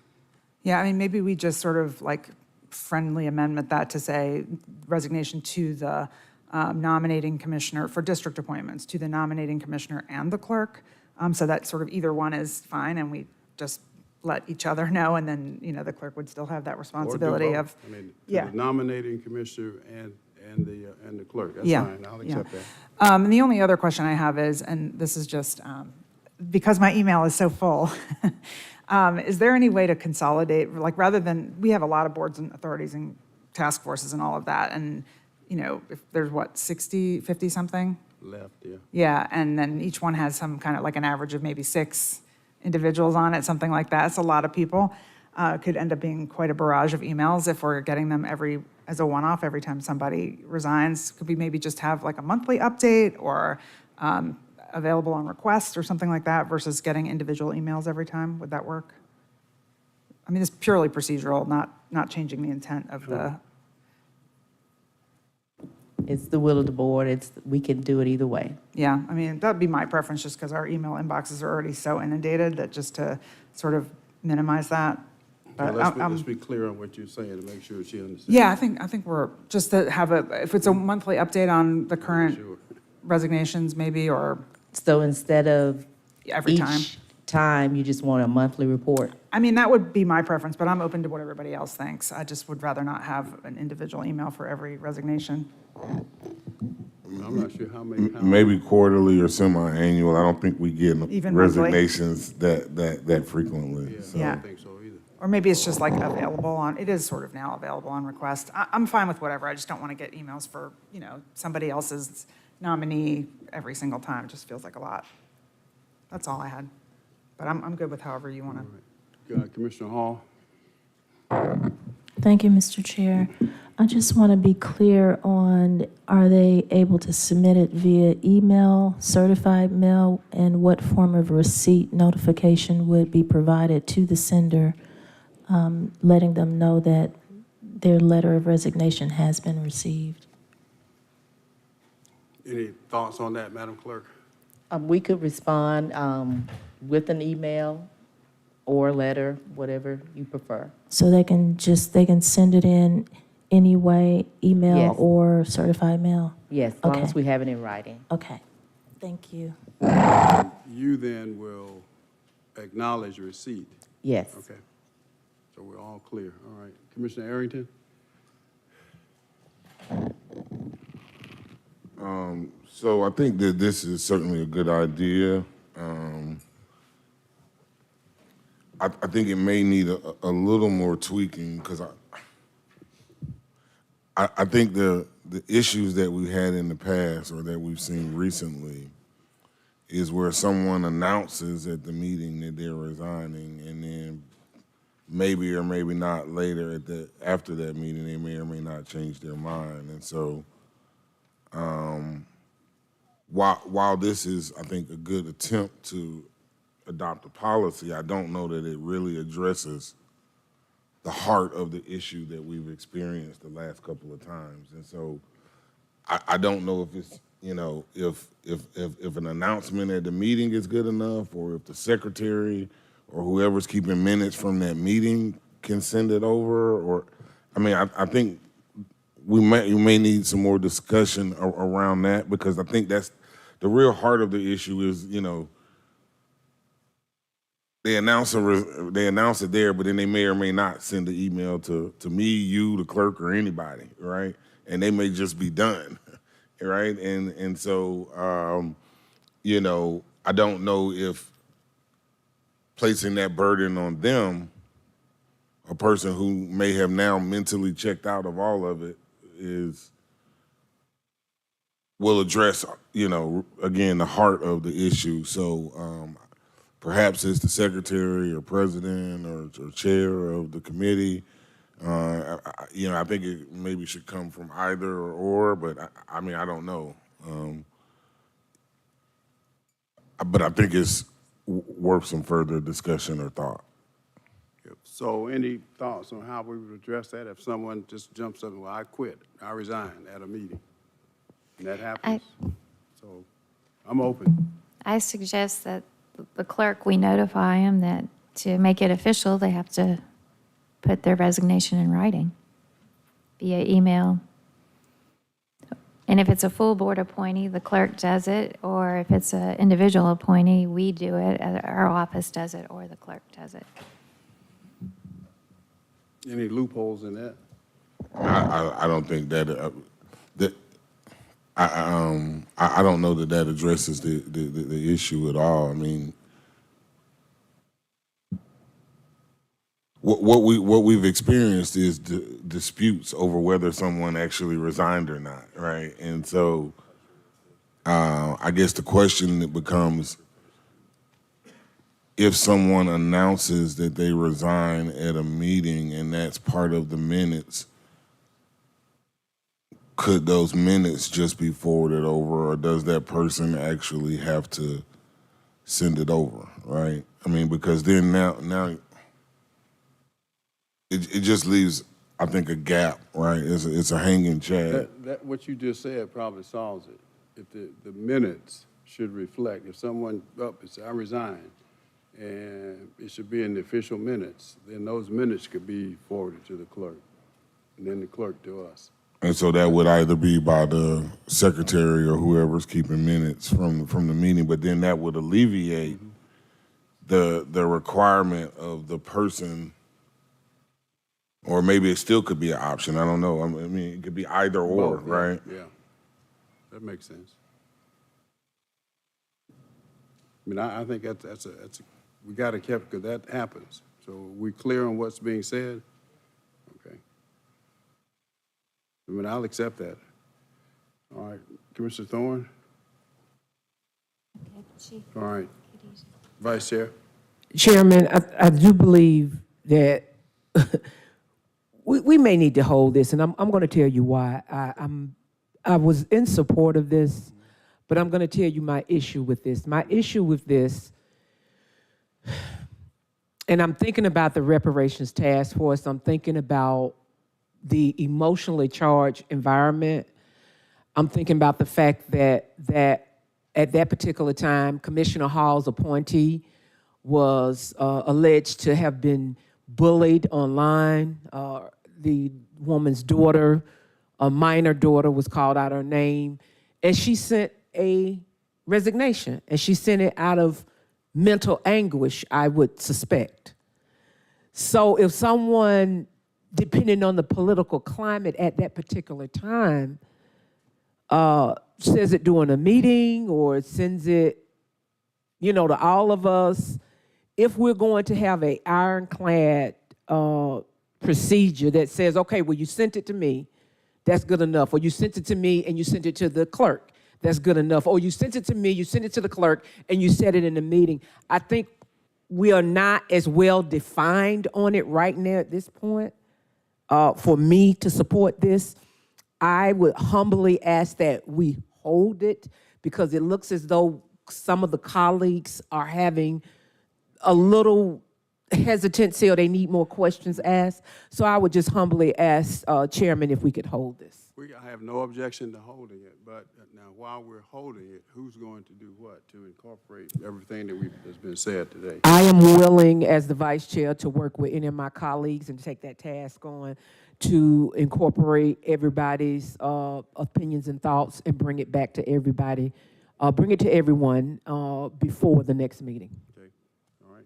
Mr. Barrett, I have no objection to holding.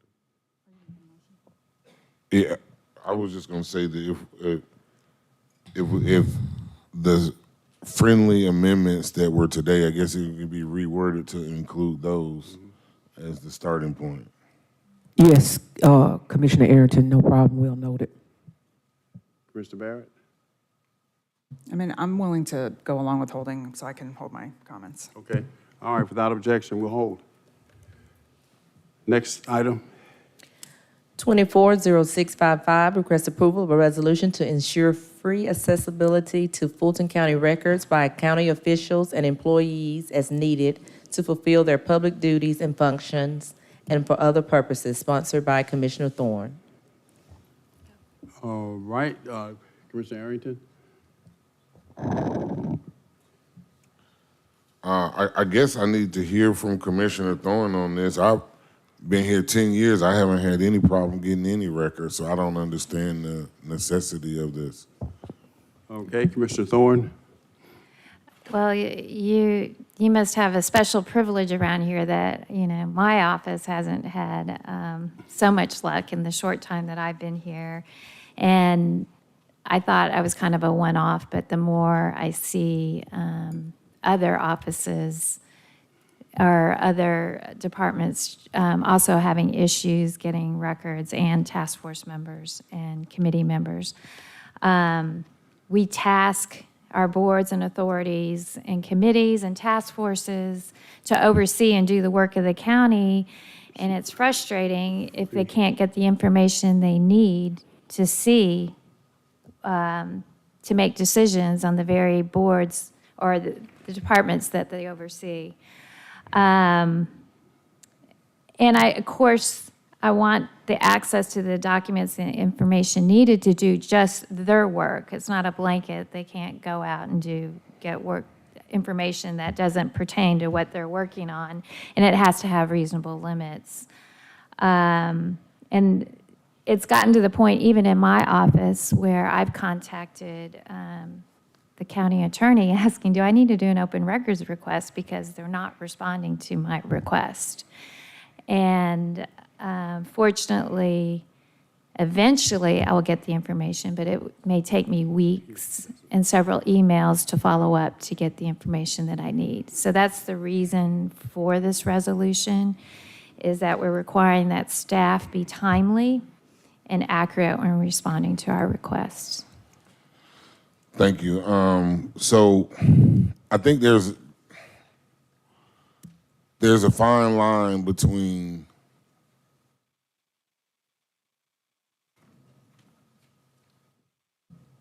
responding to these requests and having the time to do the work that you already have to do.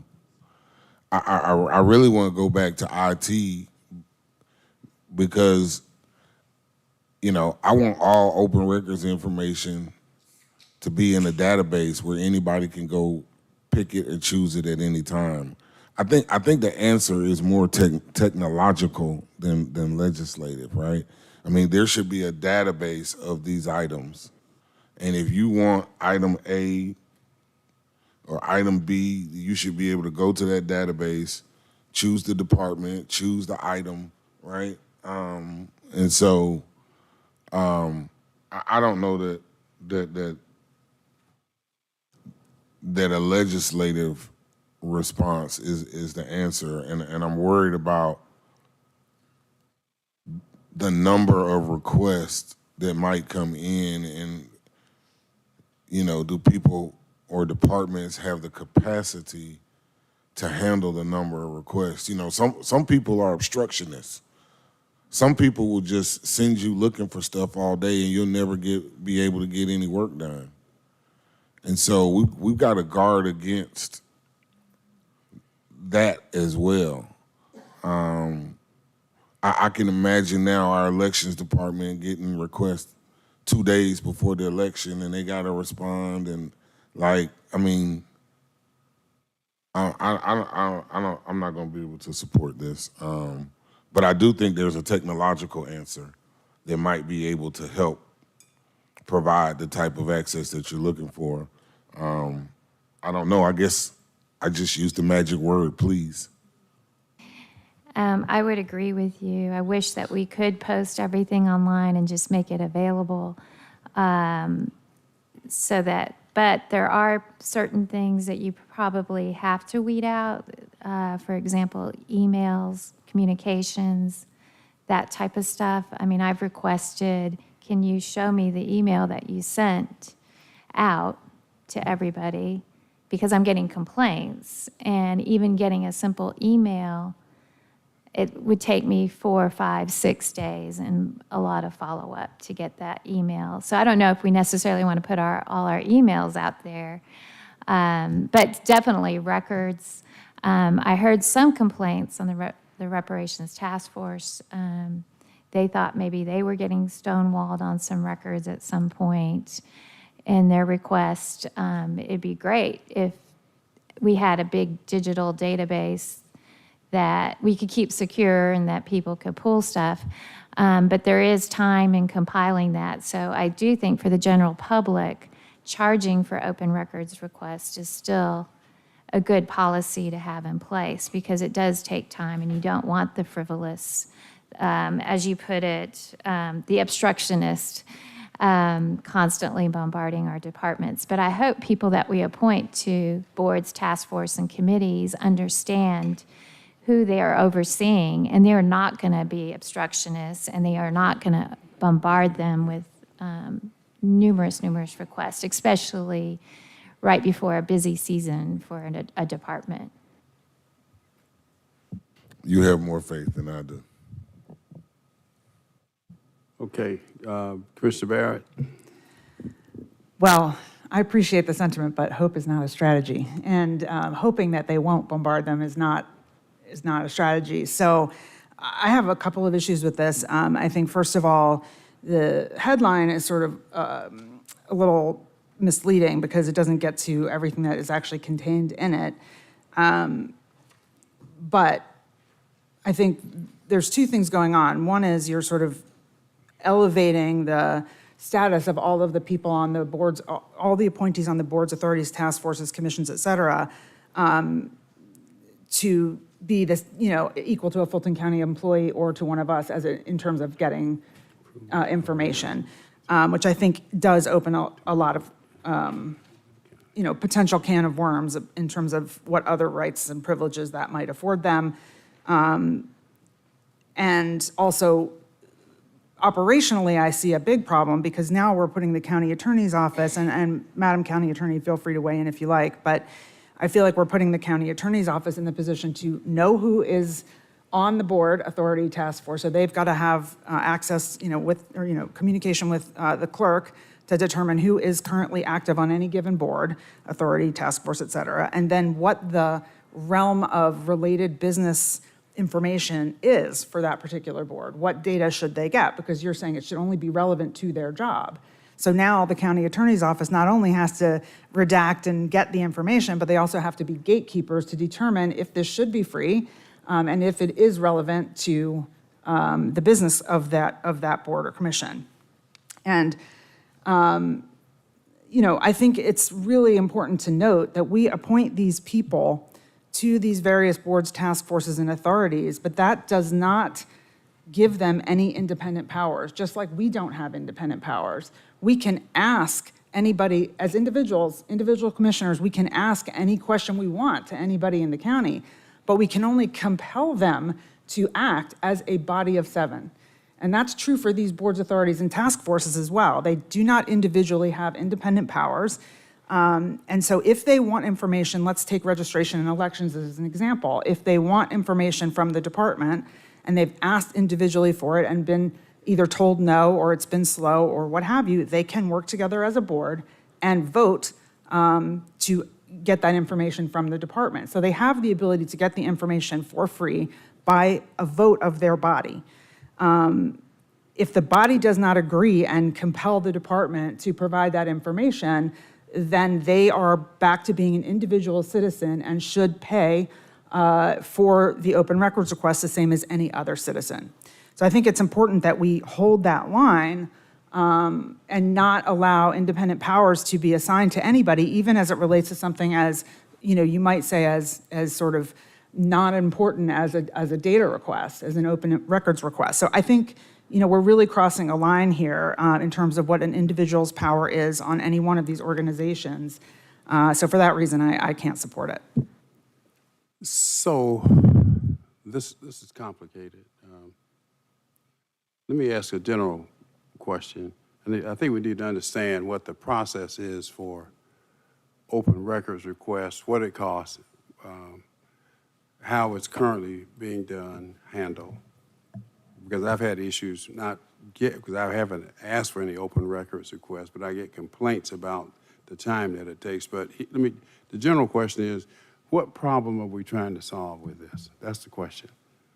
Is because it talks about the cost. Is that the problem? What's the problem we're trying to solve? Not necessarily, it's not like we're making them go through the county attorney. We're ordering our staff, the heads of our departments, to give the boards and authorities the information that they need.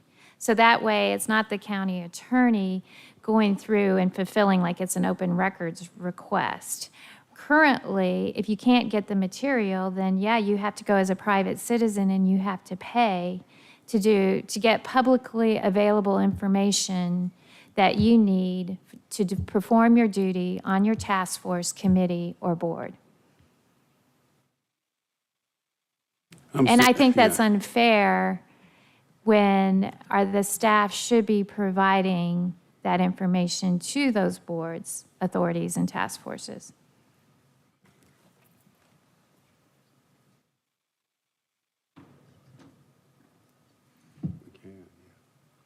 Madam County Attorney, you handle open records requests now, is that correct?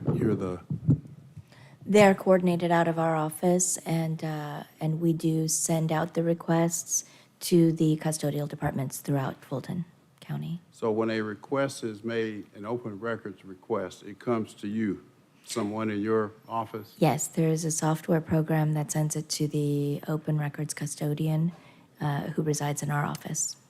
And what's the cost? The cost of what? The open records request, because that's what's referenced in the, talks about free. So it depends. The statute provides for 15 minutes of free administrative time for the lowest paid person who is qualified to pull the documents together. Anything that takes longer than that to gather will be charged at the hourly rate of the lowest paid person who is competent to do so. And then there is also a copying charge that may apply as well, depending on how many pages the results are. That seems a little cumbersome to me. Who Self-serve. We need self-serve, Mr. Yeah, Chair. yeah. We How need does people that- to be able to go log in and get whatever they want. Okay, I'm still not clear on what we're doing here. You've spoken. Commissioner Ellis? Yeah, this is the kind of stuff that drives me nuts. Look, when people have specific roles and they need information to be able to do their jobs, they should be able to freely get the information when they're making reasonable requests.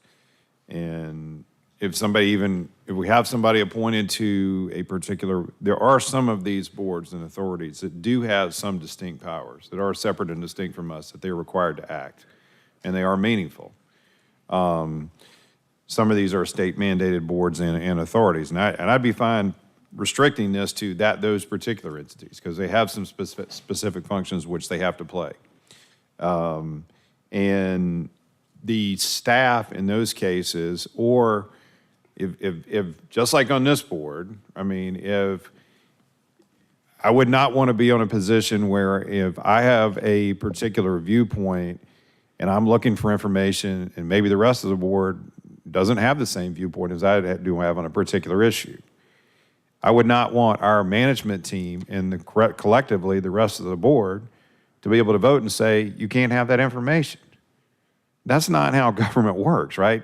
We should have, if it's not confidential, if it's not privileged, and you're on one of these particular, state mandated boards and authorities, and you're looking for information in order to be able to perform your functions, and it's not confidential and it's privileged and it's a reasonable request, you should be able to get the information.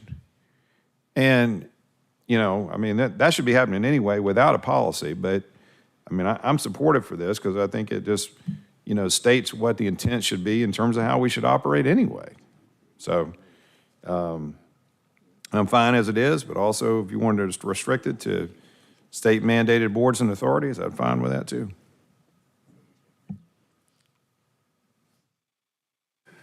Where are we? Commissioner Thorne? Yes, that was very well said, Commissioner Ellis. I think you're trying to make it more complicated than it really is. People who serve on our boards, task force committees, as well as us, we need information to make timely decisions. And the people on these boards don't get paid typically, or they get paid very little. So you're asking people who are really truly serving the county to spend multiple emails, following up, trying to get information when this information should be readily made available to them. And they shouldn't be stonewalled. They shouldn't be told they need to do an open records request, which takes 3 days to respond, and then no telling how long till you actually get the material you need. By law, you just have to respond within the 3 days. And then they could take another week, another month. And then by that time, you've already had to make a decision and you don't have the data or the information you needed. So it's a very, very simple idea. It's very common sense. It seems like we shouldn't even need a resolution for this, but because it is happening, I felt justified to bring this forward. All right, Vice Chair? Well, on its surface, I can support this. However, I see two problems, or I've heard two problems. One problem that I have heard, Commissioner Thorne, is you started with your conversation with Commissioner Arrington stating that you wish it was as easy for you as it is for him. That's the first red flag to me, because all of the people sitting up here should not have a problem getting any information, in my opinion. We are stewards of the taxpayer dollars. We have to vote on the legislation. And so if you're having an issue getting information for your office, that's an issue that's outside of this, and I don't know that this addresses it, for one. For two, I want to be very careful in answering the need, because internally I want to make sure, and I am candid in saying this, that we have the correct manner, the correct person, the correct office to answer the open records request. And I am a proponent of what can be self-service will be self-service. So in that thought, I think that we're putting the cart before the horse. I think this needs to be fleshed out just a little bit more, especially hearing what I'm hearing. I am a proponent of the information. If the information is asked for, it should be given, and it should be given without hesitation. However, the caveat to that is, does something need to be redacted? Is there something that's sensitive? Does the county attorney or that staff needs to look over it, or is it a different department that they have to retrieve it? Then the county attorney does that. And so I'm gonna humbly ask that we hold this and get some questions answered and flesh it out, and then I will be willing to support it. All right, is that a motion? That's a motion to hold. All right, I'll second the motion to hold. I think there's more work that needs to be done. What are you doing?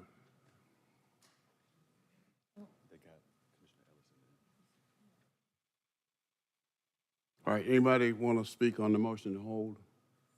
All right, let's vote on the motion to hold.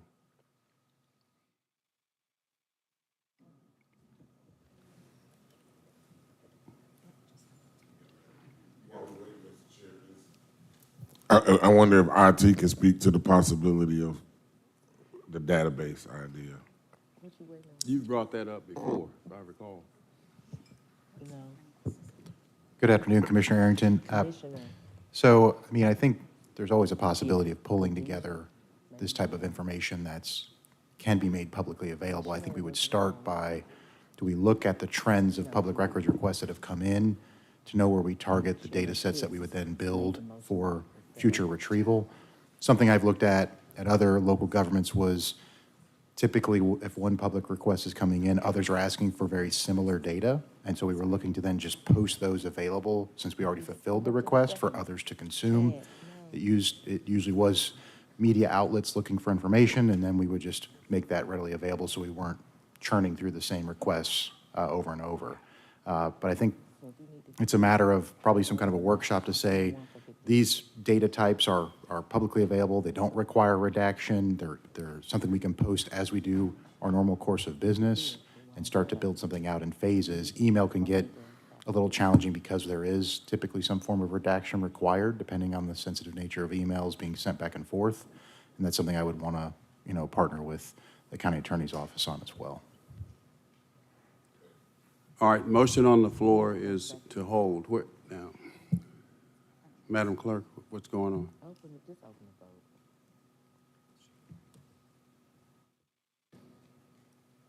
In the motion to hold, the vote is open.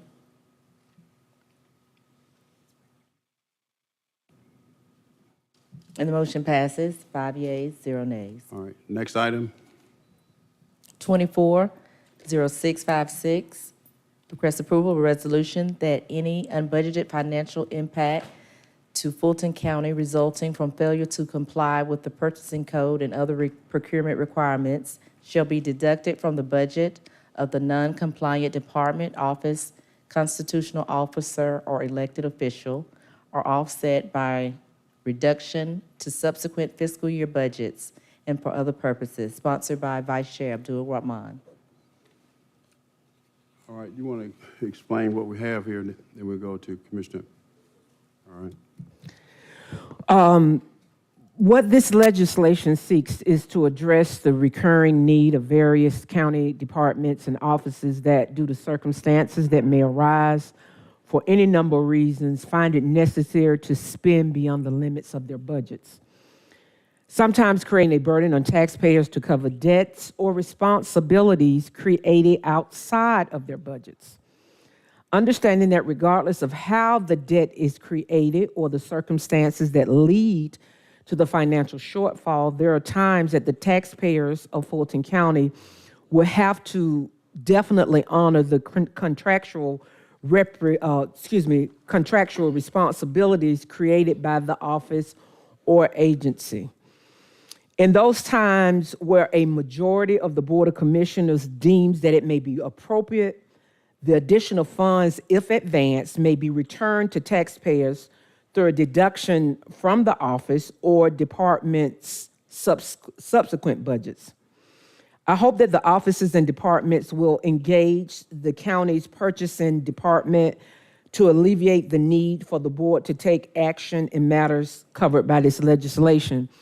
Bottom line, my intent is that if an office or department enters into agreement or contract that requires the Board of Commissioners to approve additional funding outside of their budget, outside of their office or department subsequent budget, will be impacted by a reduction to cover what amounts to what I would deem as an advance. I would not consider this necessarily a rule, but rather a tool available to the Board of Commissioners, because in my estimation, in my opinion, in my conversations that I have had, there should not be a need for this continually over and over.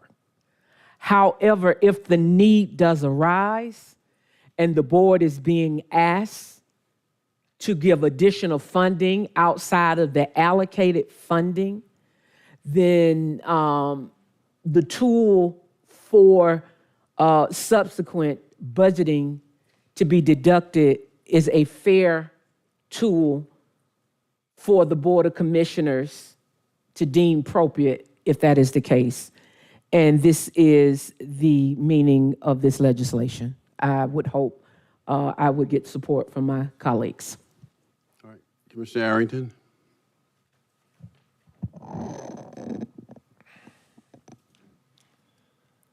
So I think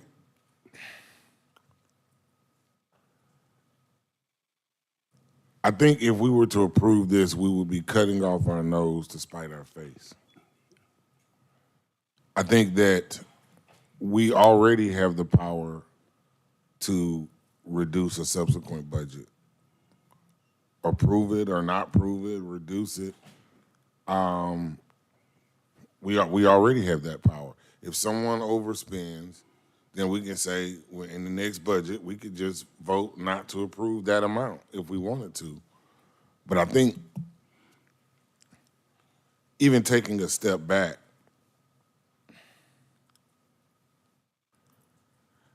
I think elected officials, constitutional officers act in good faith. I assume everyone up here acts in good faith. They've been elected by the people. None of them are perfect. None of us are perfect. Mistakes happen. And for me, this is just too punitive of a measure. And at the end of the day, you know, let's just use the sheriff's office or the DA's office for an example. I mean, number one, we only have 1 or 2 departments where I think this is even an issue, right? So really probably only one. And so that makes it appear as if this is targeting that department. But imagine, for example, that, you know, we're going to take whatever the number is, $5 million, $10 million out of the budget for the jail for next year because of something the sheriff did last year. Like, the jail still got to run. The DA still got to prosecute cases, regardless of whether a mistake was made or something was done out of order. That's going to, at the end of the day, have an effect on the citizens, on the constituents, on the residents of Fulton County. And so, for me, I trust people to do what they were elected to do and for them to work and act in good faith in their positions. And this is, for me, too much oversight. And I think it's duplicative because, again, we vote on the budget anyway. So if you want to vote their budget down the next year, you could just vote their budget down the next year. There's no, I don't think there's any need for this because I think we already have the power to do what is attempting to be accomplished here. Commissioner, you want to be heard, Vice Chair, again, or you want to wait? I'll wait. All right, Commissioner Barrett. Thank you, Mr. Chairman. Madam Vice Chair, I certainly understand the intent behind this, and but I think the way you described it and the way it's written aren't quite exactly hand in hand. So the way it's written, at least my reading of it, is that this only applies if they have purchased something outside of the purchasing code or the standard procurement process, and not through that process. So it doesn't necessarily get at least, again, through my reading, an overspend, because if they buy something through the procurement process, but then costs go up, then this wouldn't apply. So it would only apply to something over budget or outside of the budget that wasn't procured that way. And we have things that go over budget in all departments all the time, which is why we have budget soundings. Because also this is worded that it applies to all departments. So I don't know, I'm just not sure if it gets at what you're trying to get at exactly from a wording standpoint. And I agree with Commissioner Arrington on the future years thing. We already have that power to affect the future year's budget as we approve the budget. The current year I'm like struggling with a little bit just in terms of how it would work. So I guess I'm gonna go to you, Madam CFO, if I may, and just ask, given this resolution, if this were to pass, what would your interpretation be of what you would then have to do differently in terms of the accounting for these kinds of situations? If I understood the intent of the resolution, which would be any item that did not go through the procurement process would be charged directly to that department's budget or offset against a future budget. In my thinking, it would mean if the department did not have funds in their current budget sufficient to cover the cost of the item that they procured outside of the procurement process, the county would have to try to find funds to pay those costs out of this year's budget somewhere else. We would then, as Commissioner Arrington commented, reduce that department's budget in the next budget cycle, offsetting that action, if you will. If they have sufficient funds in their budget, and they procured something outside of the procurement process, we would have to bring that to the board for the board to authorize the expense to be able to pay it out of the budget outside of that procurement process. That's the way I am thinking about this as I read it now. Of course, if Felicia sees it any differently on the outside of the procurement process, I would, defer to her. But that's how I have interpreted what I've read in the resolution. Thank you. I appreciate that. I think my main concern with this is a potential impact to the citizens that are served by the departments. So I'm concerned that if we're saying, okay, they spent something they shouldn't have, and that's, that shouldn't have happened that way. I get it. But now we're going to sort of just deduct that money from their budget. How does that impact either contracts we already have agreed to for their departments or that they have agreed to? How does that impact operations? What money are we taking it away? Where in their budget would it come from, in other words? Do we go over to the salary side of their budget and say we can't afford to pay people for the rest of the year? Do we stop paying, whatever it is?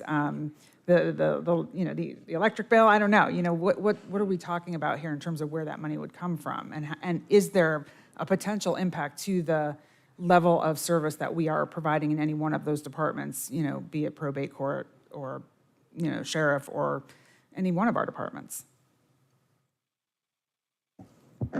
Yeah, I think if we had to go and offset in a future year's budget, they would have to adjust their plan for the year in alignment with the resources that are provided.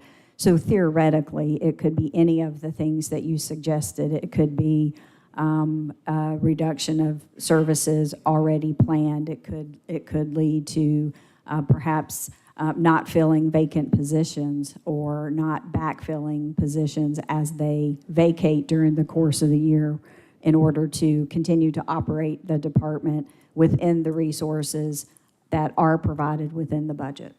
So does that mean when you would prepare the base budget then for the subsequent year after this infraction occurred, that you would automatically take that amount out and despite whatever the actual needs are for the department and say, this is what's in the base budget, by resolution I have to take this out, so therefore they are, do you see what I'm asking? Yes, we would make that adjustment and then the department developing their budget for that year, whatever they can't fit within that base budget amount, they would have to then present that as a request for an enhancement to, in essence, replace those funds in the budget that are reduced by board resolution. Yeah, I guess I'm still just not really seeing how what extra layer of protection this puts on us that we don't already have. So I'm not sure where I am on this. All right, Commissioner Natalie Hall. Thank you, Mr. Chair, and thank you, Commissioner Arrington and Commissioner Barrett.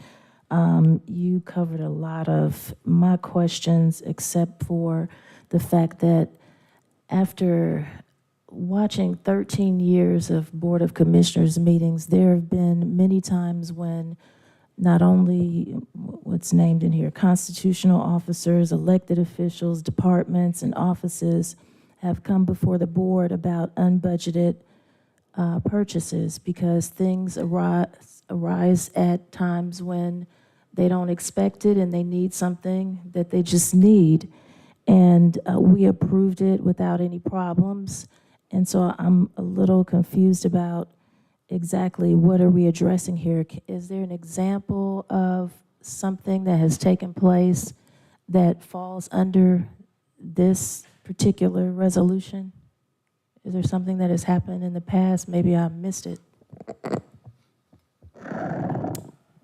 I think the current situation with the Sheriff's Department with some invoices that are unpaid, where he does not have the resources in his budget. I guess the slight difference with that is some of these items he went forward with entering into an agreement based on his constitutional authority. So it did not go through the purchasing department as a procured item. I think that's probably the closest item that I can think of. In the past, Commissioner Hall, we have had situations where we've had some poor contract management by departments where vendors were allowed to provide services above the contracted amount, and we had to come back to the board and seek funding and additional spending authority to be able to clean up those items. But the one that I think is most recent and probably most pertinent would be the current situation with the sheriff and the invoices that he currently has. And we are actually going to hear from the sheriff today about the invoices. And so, so you're saying that there was neglect? Is that what you're saying? Because is this not based on neglect? Being negligent in not using the process? Is that what I'm hearing? With regard to the resolution, I think the resolution speaks specifically to acting outside of the procurement process. That could be considered neglect. It may also be something that happens that is an emergency and the department does not take the extra step to reach out to purchasing to establish the fact that they are experiencing an emergency and need to act within the board's policies for emergency procurements. At least that would be my interpretation of the resolution. It may arise from neglect. It may arise from an emergency situation as well. Okay, so it's not necessarily like when we have all these construction issues and then now they have needs that we're not budgeted for and they come before us and ask us for extra money. It excludes those type of situations. As an example. Yeah, I think those would be covered by our current change order process that we use for our major construction contracts. But of course, I would defer to Felicia if she feels differently by that. But I think that like when we have a change order for a construction project and we have the resources in the budget, typically the change order is around needing additional spending authority with the vendor. So we may have the resources in a contingency, in a project contingency, but we don't have the spending authority with the vendor. So we have to bring back a contract amendment, a change order to the board. Felicia, do you have anything else that you would add to that piece? No, you answered it correctly. Okay, so like what we just approved for the additional funding for the MFDs for IT, that falls outside of this resolution? I'm just trying to make sure that contract was competitively bidded. We have a contract in place. We need to make a contract modification. A contract modification can be a change in terms, an extension. It could be an increase in spending authority. And so we do have provisions in our code for contract modifications to bring those back before the board for approval. Okay, and so in the situation of the jail with all of the maintenance issues and the inmate issues and all that, that doesn't fall under this, even though those things have created situations where the sheriff has had to ask for unbudgeted applications and various needs to address what's going on in the jail? That doesn't fall under this. So I think part of the issue is the resolution that the board passed, the ordinance in July, was just passed in July. A lot of these contracts were probably already in place prior to that. And so some of the issues, we're in an issue where some of this was already approved by the constitutional officer, by their constitutional authority. And now we have the ordinance in place. And so if there is for instance, if there is a new request, it comes to, and it doesn't come to purchasing, and they ask us to process a purchase order, I would be unable to process that purchase order because it didn't come through a competitive process. And so that would be some of those situations that we are currently working through now. Okay, so that being said, basically you're kind of addressing the fact that constitutional officers have some rights and authorities as it relates to managing their own budgets and making their own purchases and everything. And we saw an entire Senate subcommittee provide a recommendation and say that basically only the purchasing department can advise, but these constitutional officers have the authority to do what they need to do as far as it relates to their budget and their purchasing. So how does that play into something like this? Commissioner Hall,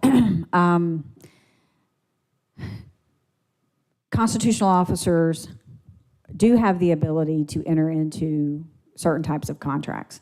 The board's resolution recently passed would now require Fulton County constitutional officers to utilize the services of the purchasing department to procure for the procurement process. They will still be able to sign those contracts. So I think, and those contracts would not come to the Board of Commissioners for approval, but they would have gone through a procurement process for open and transparent purposes.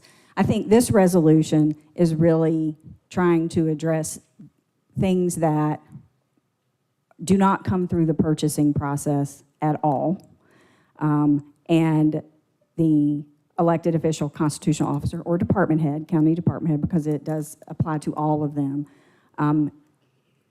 move ahead with a service or a purchase of a good or a product and come back with, I don't have any money in my budget to cover it, or here I need to pay this vendor, and there's no means by which we can pay the vendor because we have no board authority to spend with that particular vendor. I think this is really trying to get to those things that are done outside of the procurement process where they don't have the resources in their budget to support those expenses. I'm not sure if that completely addresses it, but the board's resolution does not prevent or prohibit a constitutional officer from entering into the contracts. It just requires that front-end procurement process take place and that it go through the county's procurement process. You're talking about the last resolution that was passed? Yes, ma'am. Oh, okay, Yes, ma'am. not this one. All right. Yes, ma'am, not this one, but the previous. Okay, so you said a lot of I think, and so those I thinks make me think that this needs more work and maybe some stronger clarification on what it's actually doing, because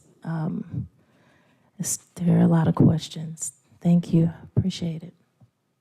All right, Commissioner Thorne. There was a lot of talk about services and the citizens being served if a budget is deducted. But, you know, we're coming from, some of the commissioners up here want to raise the millage rate, just want to raise taxes. We have a fiduciary responsibility for the precious tax dollars that we get. And we need tools in our tool belt to make sure that those dollars are being spent wisely. And a wise expenditure of taxpayer dollars is to go through a procurement process to enter a contract. And so I see this as a tool for us, because we have people coming down here in public comment, you know, telling us, you know, you need to tell the sheriff this, or you need to tell the DA this. We cannot tell them what to do. But we do have control over their budgets. And this is just a way of us making sure that taxpayer dollars are spent accordingly. They've gone through a procurement process. They've had proper bidding. The contract is good. As a mom, I kind of think about my kids. My kids make some unwise choices. And if they come to me later and say, I bought a new car, but hey, Mom, I can't pay for it now. You need to penny up the money. Well, that's basically what's happening now, is we're getting presented, hey, we entered a contract, we can't pay for it. Hey, we need more money, come get us. So what are we going to prevent? How are we going to prevent this from happening in the future? In the future, if someone enters a contract that doesn't go through our procurement process, and then they come to us for money later, they will know that there's a consequence of that action, that their budget will be deducted in the future. So I'm hoping this does not happen again. I'm hoping that we'll have no more contracts that are surprises. And hey, we need $2 million of your taxpayer dollars. So for me, I look at this as a preventative measure for future. It's a sign, a signal to the taxpayers that we are doing our work up here. We're trying our best to make sure that their dollars are being spent wisely and responsibly. So I support this measure. Okay, Commissioner Arrington. So the problem is reducing someone's budget in the subsequent year doesn't hurt them. It hurts the provision of services for that office. It doesn't hurt the individual. They still get their salary. And what we're talking about, I mean, like, we got to put this into perspective. Up until July, when this board voted to require constitutional officers to go through the procurement process, there was no requirement. This has already been addressed through the adoption of the requirement to go through the procurement process. This is just doubling and tripling down.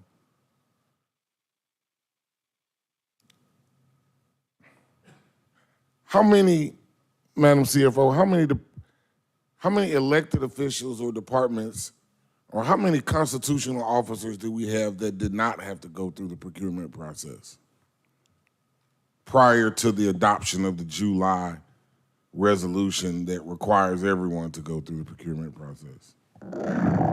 Our constitutional officers are the sheriff, the clerk of Superior Magistrate Court, probate court, and the Fulton County Tax Commissioner. Okay. So that's 4. Yes, sir. All right, and the clerk of magistrate court is not a constitutional officer, but the clerk of superior court is. Yes, sir. So 4 constitutional officers that did not have to go through the procurement process. Now, how many departments do we have?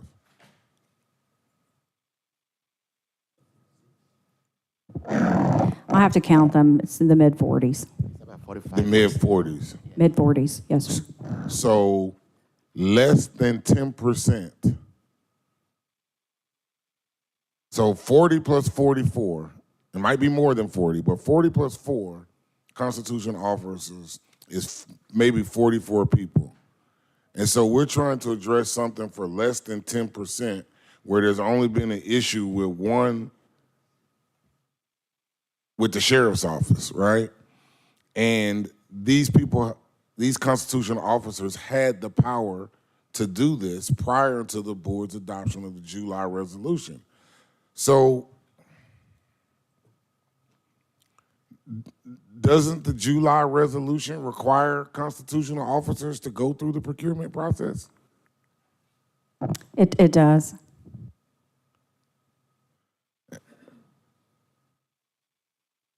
I'm not even going to speak on fact whether I believe that's constitutional or not, because I don't think it is. And if I was a constitutional officer, I'd be suing. But regardless of that, we just adopted a policy.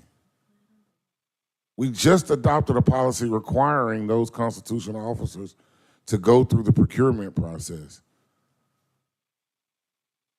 So this is duplicative,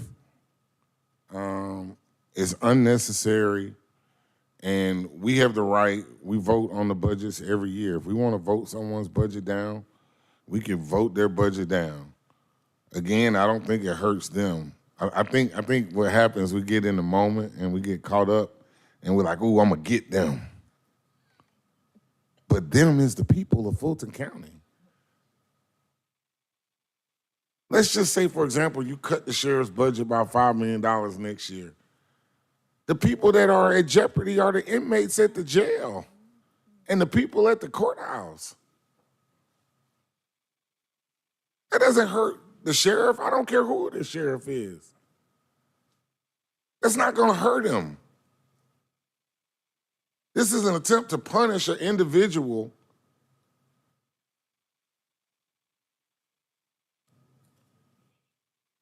and I tell you, it's going. I hope that it does not pass, because we'll be cutting off our nose to spite our face, and we've already adopted a policy which I voted against. I didn't vote for the policy, but the policy passed, right? I voted against it, but we just adopted a policy requiring constitutional officers. We just adopted a policy requiring constitutional officers to submit to the procurement process. And so there's no need for this. They are now required to submit to the procurement process. Of those other 40 departments, 40 plus departments, how many of them have to go through the procurement process? All of them. So what are we doing? There's no issue to be addressed. All of the departments were already required to go through procurement. We just adopted a rule less than 90 days ago that requires the constitutional officers to now go through procurement.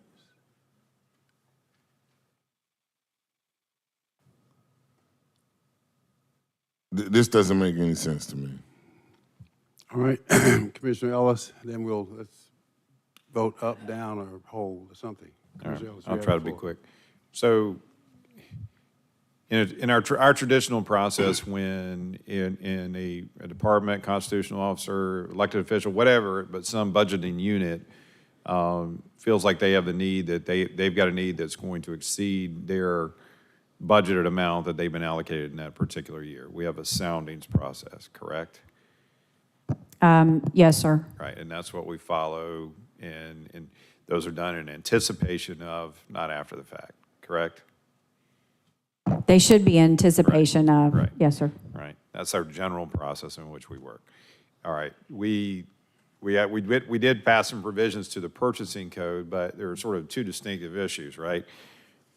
Does any official, whether it's a department head, constitutional officer, elected official, et cetera, have the power to obligate the county for funds that weren't budgeted for and for which the county may not have the resources for?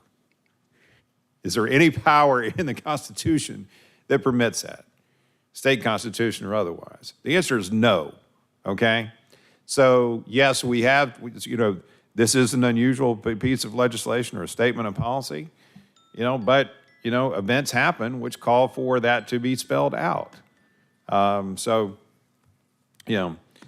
in support of this. I mean, the notion that, okay, if you take this and you do something in a future year, it's only going to impact, the citizens and so forth, possibly is a misnomer because, that would imply potentially that particular operation is functioning in spending their money in the way that they should be, and that there may be opportunities for reduction as it is. So, this is the kind of thing that should be working as it is, that people are given a budget, they live within the confines of it, they look like the anticipation is going to come something that's going to exceed that. They come to us, we go through a budget and soundings process. If they do something that obligates us with something without doing that process, they need to figure out a way to pay for it within the confines of their budget. Pretty simple. And I think most citizens on the face of it understand that, and we need not obfuscate the issue. All right, Vice Chair, what's your pleasure? Chairman, I'm just going to make this quick statement because there were several references that my colleagues said they didn't understand.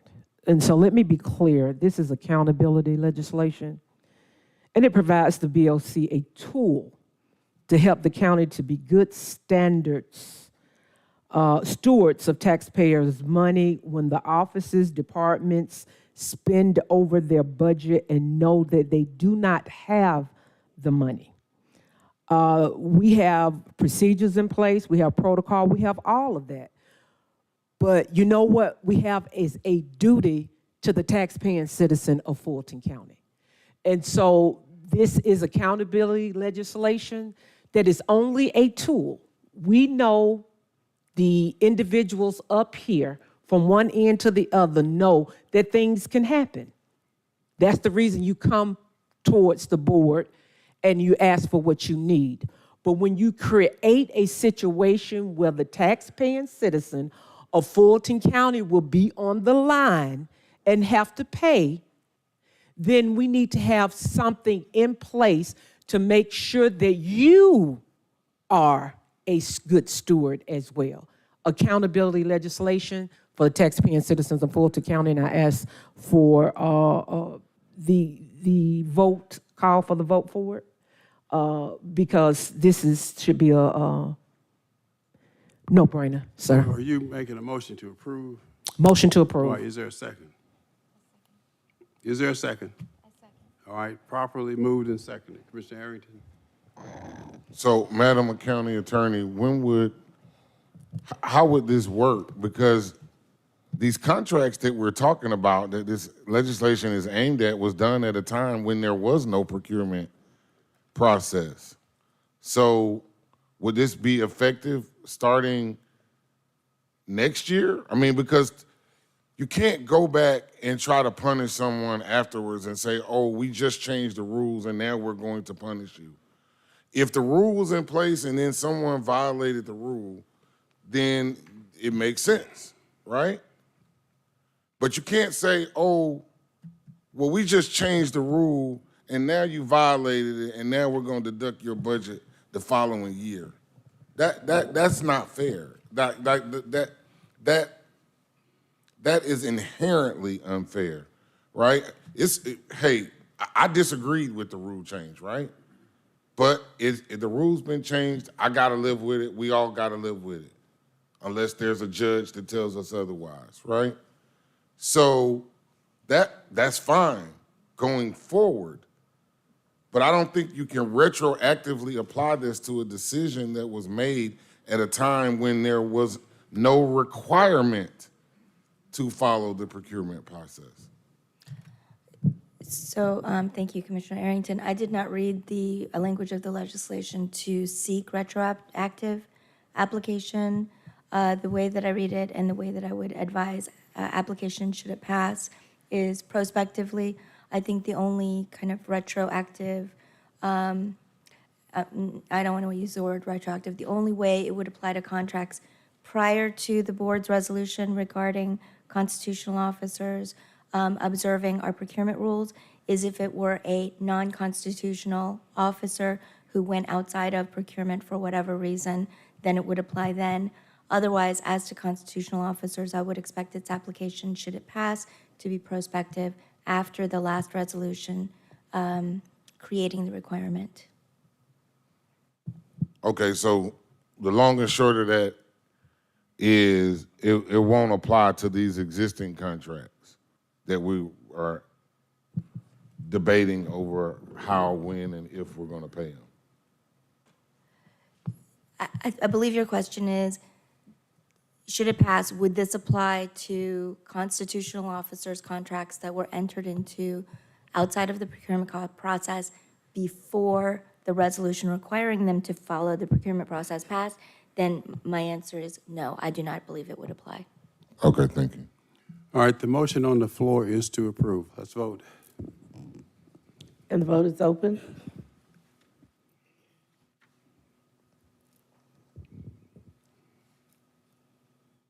And the motion passes, 4 yeas, 2 nays, 1 abstention. All right, the sheriff is waiting to come before us, so let's take this next item here quickly. No, this on page 12 is the next one, right? Okay, page 12, Commissioners' full board appointments. 240657, Regional 3 Emergency Medical Services Council.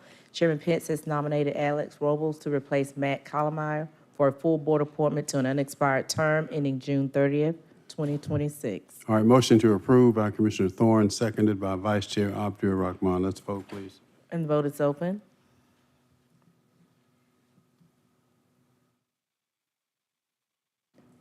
And the motion passes, 5 yeas, 1 abstention.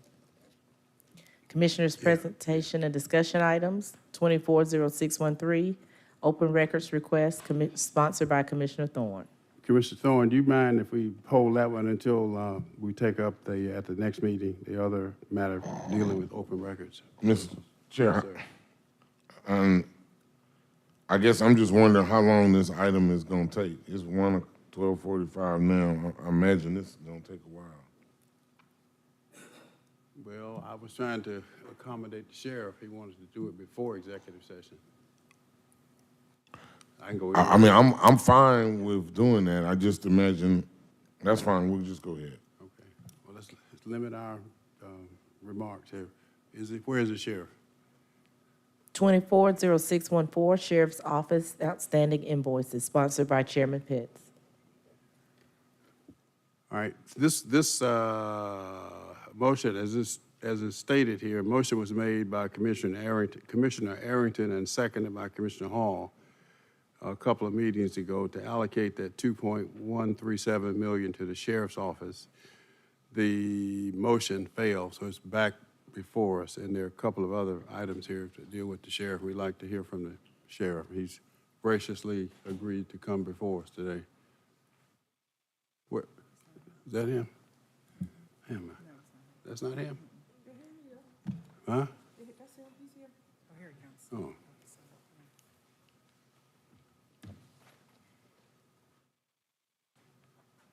Good afternoon, Sheriff. Hey, good afternoon. How are you?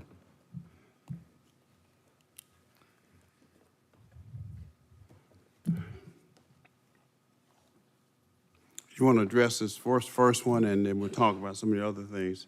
Absolutely. Absolutely.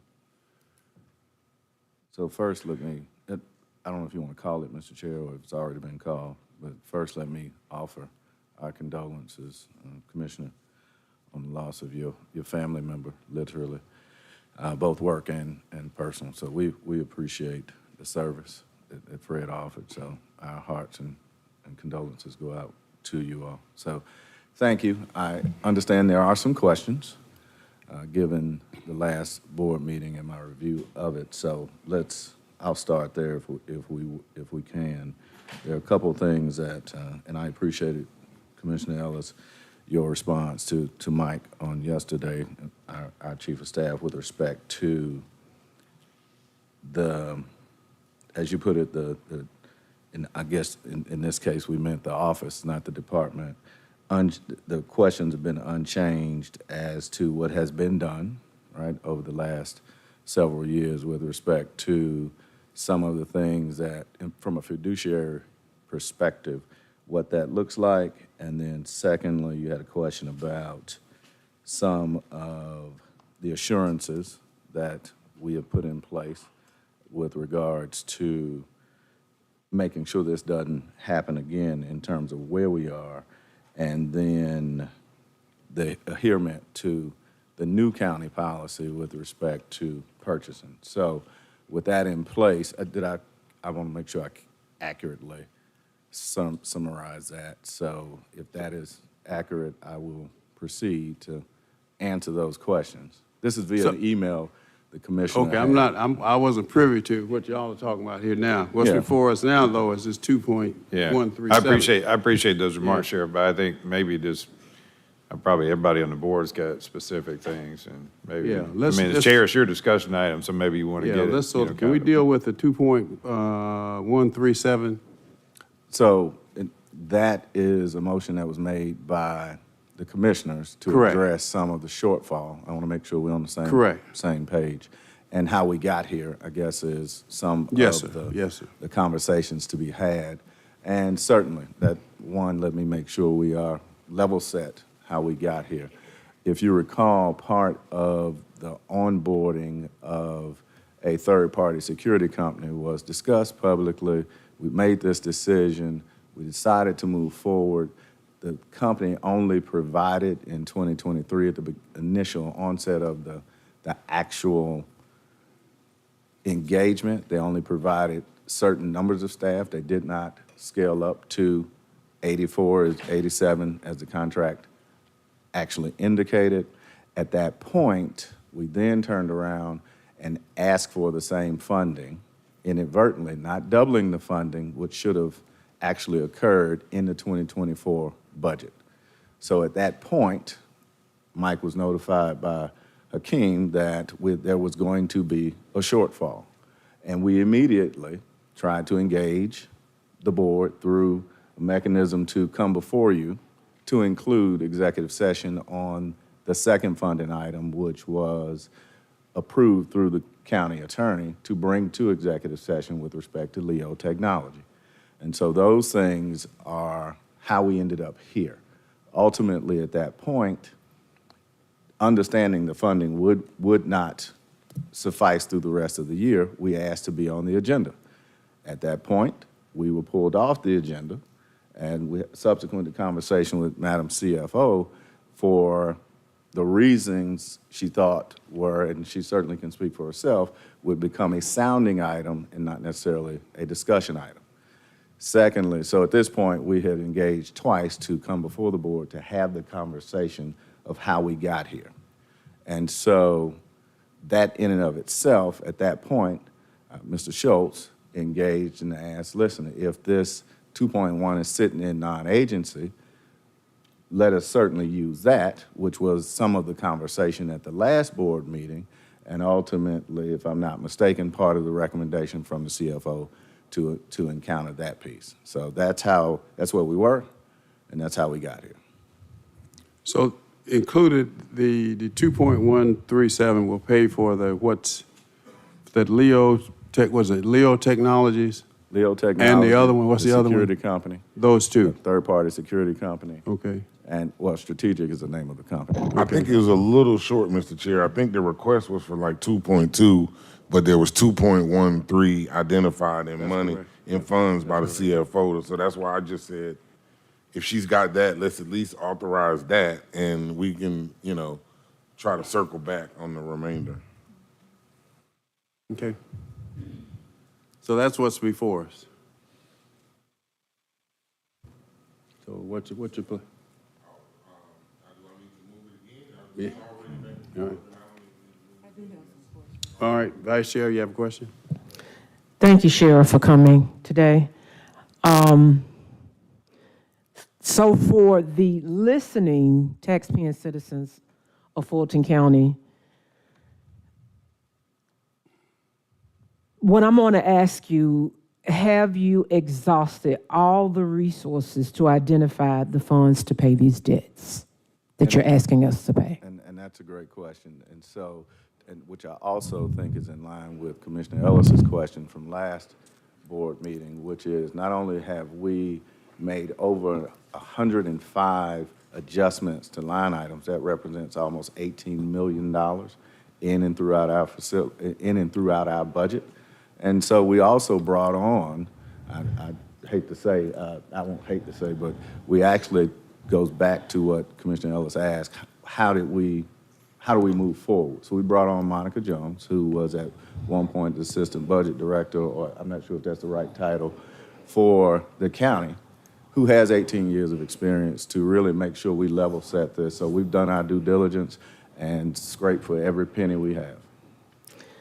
The reason, Sheriff, that I'm engaging you with these questions, first of all, let me be crystal clear. I support law enforcement, and that is something that I will always do. But I must also support accountability. Knowing that we have multiple vendors that were engaged when there was no money available to pay them, I have, and I believe you do too, all of us, a fiduciary responsibility to the taxpaying citizens. In plain language, I guess what I'm asking you, and I'm asking you this in public. If you did not have the money to pay one vendor, and we have several vendors that you're requesting to be paid, what guarantees can we give the listening taxpayer that we will not be in this situation again? Let me caveat that. I don't have a problem with supporting you, Sheriff. I don't have a problem addressing a need. I do have a problem with accountability and not potential mismanagement, because I don't want to put that label on you, but management according to the needs that you clearly define that you need. And so to require all of our departments to adhere that and not require you, I wouldn't be short in doing my duty. So what guarantees can you give us that we will not be at this point again? This is an unusual point that we are. Vendors need to be paid. There's no money. How can you, in your honest ability to manage your department, make sure, because you are the one, you send your representatives here and you see it, I often say, where's the sheriff? Because your name is the name that's on the ballot. How will we guarantee that we will not get to this again? So let me unpack that, and thank you for the question. Let's start at the origin. Let's go back to how we got here. Ultimately, the goalpost was moved. And what I mean by that is some of these contracts, if not all of them, in various shapes, form, or fashion, were paid out of then the Inmate Welfare Fund, period, for years. That Inmate Welfare Fund dates back to 2007. And there's $5 million sitting in it. And so the natural progression of things were to anything for the safety and security of our residents. We don't even call them inmates anymore. Let's be clear for the listening public. They're residents. And our goal is to make sure we provide the services as not only as we see them, but ultimately, to your point, this is not taxpayer dollars. This is money that was coming out of the Inmate Welfare Fund, which is funded by the actual commissary as well as telephone, so not taxpayer dollars. In fact, I would argue that we actually save taxpayer dollars when you look at the itemized budget.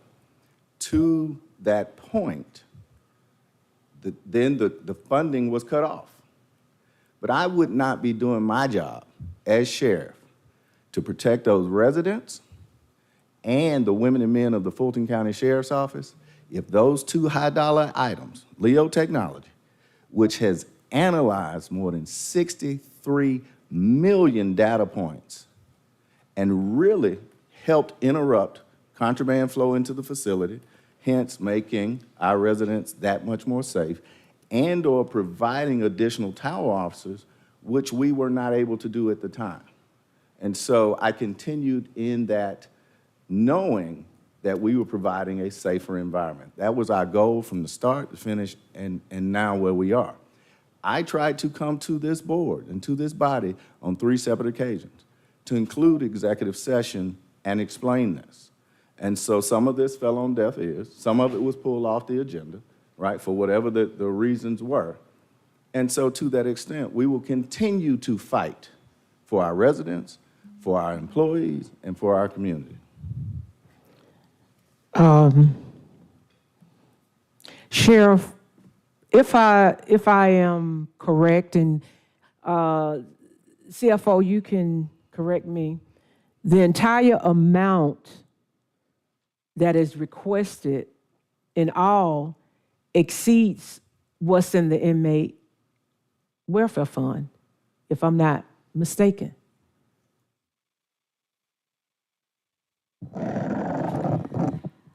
The total amount that the sheriff requested, as I recall, was $5.7 or $5.8 million.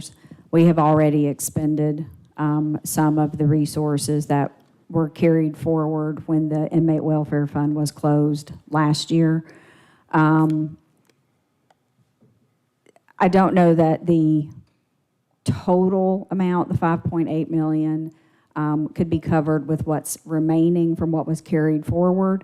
And I would need to go and look to see the amount of revenue that has been collected this far this year to tell you if between the two we would have enough to cover the full 5.8 through the end of this year. Certainly then on a recurring basis going forward, if the amount of commissions generated continues to run at the level that it has run historically, it may not be sufficient to cover all of the things that it is currently covering, plus these additional costs.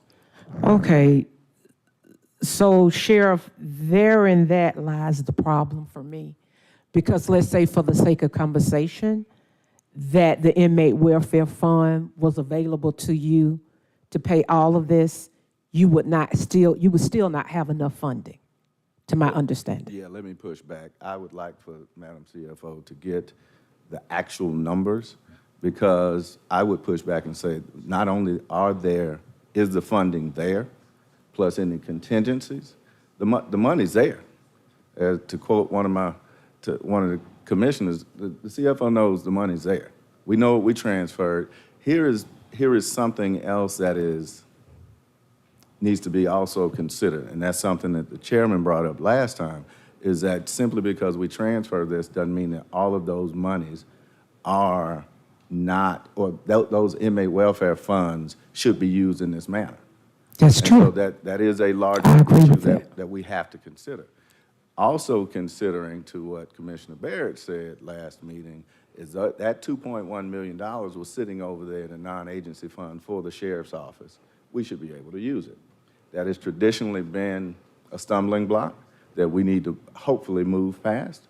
And so to give you those assurances, we have put in the requisite policies, procedures, and the personnel to make sure that, one, to go back to your first question, that this does not happen again. And secondly, we anticipated ultimately that the funds were there. The funds were actually there, and this is how we were using them, month over month, until we got to a point where we could continue to provide safety and security and or get to the next budget enhancement conversation. And let me tell you why that's important, is because LEO technology didn't just arrive on the scene. We tried to, during budget enhancements in 2023, it didn't even make it to the board. It was denied at the administration level. Then we brought it back again, and again in executive session. It is something that is saving lives, and we need to really, really reconsider that for this year. What I want to say to you, Sheriff, I brought legislation in front of this board, and I call it accountability legislation. And if you recall, you and I had a conversation about it, because I thought at that time where we were professionally and personally, that anything that I brought forward, that I should give you the respect to at least let you know. That didn't go well. And I would be remiss if I didn't say that the same things that I asked then, the Senate study came back with the exact same things that I was asking. And so I want to openly tell you, one, if you were relying on the inmate welfare fund, I do believe that might not have been the best process, because some of these things cannot be used from the inmate welfare fund, for one. For two, the inmate welfare fund, the control of it was taken for a reason. Now, the conversation that you and I had, you expressed to me that there was some missteps, some money was spent from out that fund that really shouldn't have been spent, and it was spent by a person that should have been spent somewhere else. And so my question then, that you don't have to answer now, but I want the public to know why we're here from my perspective. I continually asked if the money was supposed to be spent from a different area and was accidentally spent in that area, then it would lead me to believe that that money would still be there. And I never got an answer for that. Also, like I said to Mr. Schultz, there is property that's owned by the sheriff's office or rented by the sheriff's office. And my understanding is $10,000 a month rent, and it has not been occupied. I don't think it is in the best interest of the taxpaying citizens to have something at the tune of $10,000 a month for approximately 24 months. I don't know how many months that has been, but that is taxpayers' money. I support you. I do not want to look as though the only time we're going to have a conversation is here, because that should not be the nature of our relationship. But that's what it has been over years' time. So I would ask, moving forward, and I know recently you have made strides in the last 30 days to reach out to my office, so has your chief of staff. I do believe that on the face, you and I and the rest of my colleagues should have a working relationship that benefits Fulton County taxpaying citizens. I don't need to throw you under the bus. You don't need to throw me under the bus. We need to deal with what we need to deal with at hand. And so what I would ask at this point, any mistake, any missteps, any whatever, that is in the past. And we work, Sheriff, together for the accountability to move forward. Because it's not my words anymore about accountability. It's not my words anymore about some could consider a strained relationship. We won't work with you. We won't do that. It is me in front of you, in front of the public, saying what we've done in the past is not going to work. We need to move forward, and you have the conversation that you need to have with all of the commissioners, not the ones that just are favorable for you.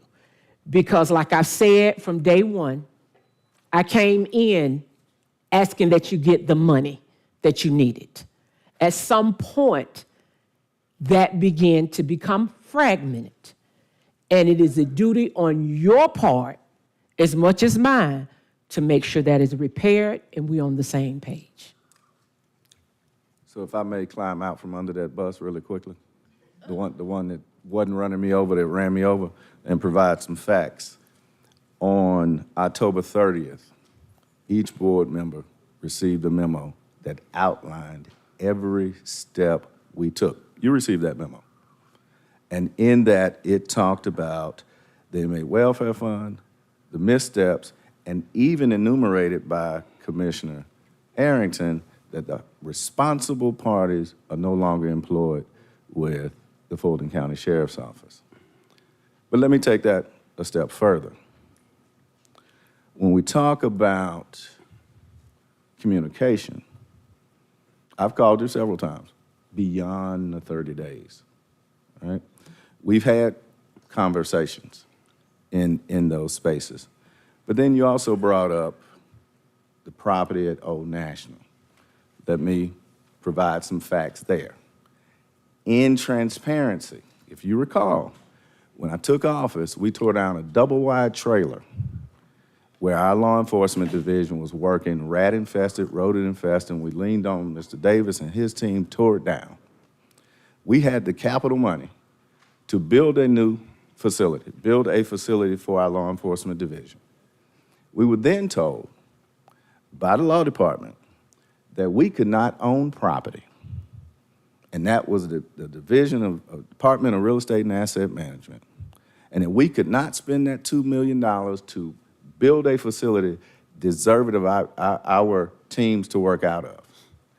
We then fell back on a contract that predates our administration, yours and mine, taking office. And we then went into negotiation. If you recall, when we were growing up, where the marshals had an office out on Old National, the PD had an office out on Old National, and the sheriff's office. Well, the PD and the marshals pulled out, leaving us with, and this all predates you and I, leaving us with a lease. And in that same vein, we said, well, let's see how we can utilize that space. Wait a minute, Sheriff. You can't negotiate. So we turned that over to Mr. Davis and his team, and then further to the law department, because we also saw an opportunity with the city of South Fulton, who was looking for headquarters and community space to take the lease. But Sheriff, you can't negotiate on behalf of the county. That has to run through Dream, and it has to run through the law department. Well, somewhere in those negotiations, there was a 10-year lease that the county wanted the city of Fulton County to assume. South Fulton, thank you. South Fulton to assume. South Fulton would only agree to 5 years. And so the months that they've spent negotiating, we're in limbo. And in that space, city of South Fulton then pulled out. Now, I can't tell you if it was right, wrong, or indifferent, because we were kicked out of the process. There were Zoom meetings. There was constant communication between Mr. Davis and Director Davis and the county attorney's office. So we're in the middle of it. They pulled out, but we're still on the hook for that money. So then we said, well, let's occupy the building. We got ready to occupy the building. There's no furniture whatsoever.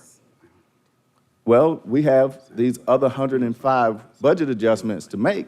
How do we then provide furniture for our team? And so ultimately, we still are in that limbo. And so I've been trying to get before the board so we can have this conversation. And again, it still predates, one, the sheriff's office as a whole, and two, we were kicked out of the conversation by process. And so that's where we are. We have asked, and Mr. Schultz and his team, they've asked what would it look like to vacate the lease or get out of the lease. And so we're still waiting, as these things have taken months to go through this particular system. City of South Fulton, if you recall, they are actually operating outside of the city of South Fulton in a facility that they found cheaper and or more adequate. I don't know. But we were all really at the behest of what those negotiations look like. So I certainly don't want to make sure that, we, the sheriff's office, who did not, after being told that we don't negotiate for real estate, the sheriff's office can't own real estate, we're simply at the behest of the negotiating powers. At this point, to your very point, now we are going to, and in our budget enhancements, it talks about what it looks like to populate that building and make sure that we have adequate space, because we're also told we're being put out of aviation at some point because of a massive not reconstruction, but whatever that looks like in terms of rebuilding the Charlie Brown Airport. When we grew up, it was Charlie Brown, and the enhancements there. And so having the forethought to say, okay, well, let's figure out what this looks like, that's how we got there. So I think it is important to level set that the sheriff's office was not responsible for those negotiations, because if we were, we would already be in there. Or we would have a 5-year lease with the city of South Fulton, potentially not only saving the taxpayer dollars, but ultimately putting us in a place where maybe the county could have even made some money out of it. Okay. Commissioner Hall? Oh, excuse me, I'm not finished. Okay. Go ahead, Vice Chair. Sheriff, let me be crystal clear, because before you went to explain, you said let you crawl off under the Crawl bus. out from under the bus. Bus. You ran over me with a bus. No, I did right, not, yes, you did. because if I would have ran all over you, you would have the skid marks on your I got 'em. back. No, not from me, not from me. So let's be crystal clear that for me, Sheriff, holding you accountable, asking you a question cannot be deemed as throwing you under the bus. We are not going to always agree. Absolutely. It doesn't make you deserve any less respect. It doesn't make me deserve any less respect. I have a colleague to my right and left that I'm sometimes not going to agree with, but it does not mean that I'm throwing you under the bus. I appreciate that. So I would appreciate moving forward, because see what it does, it gives me the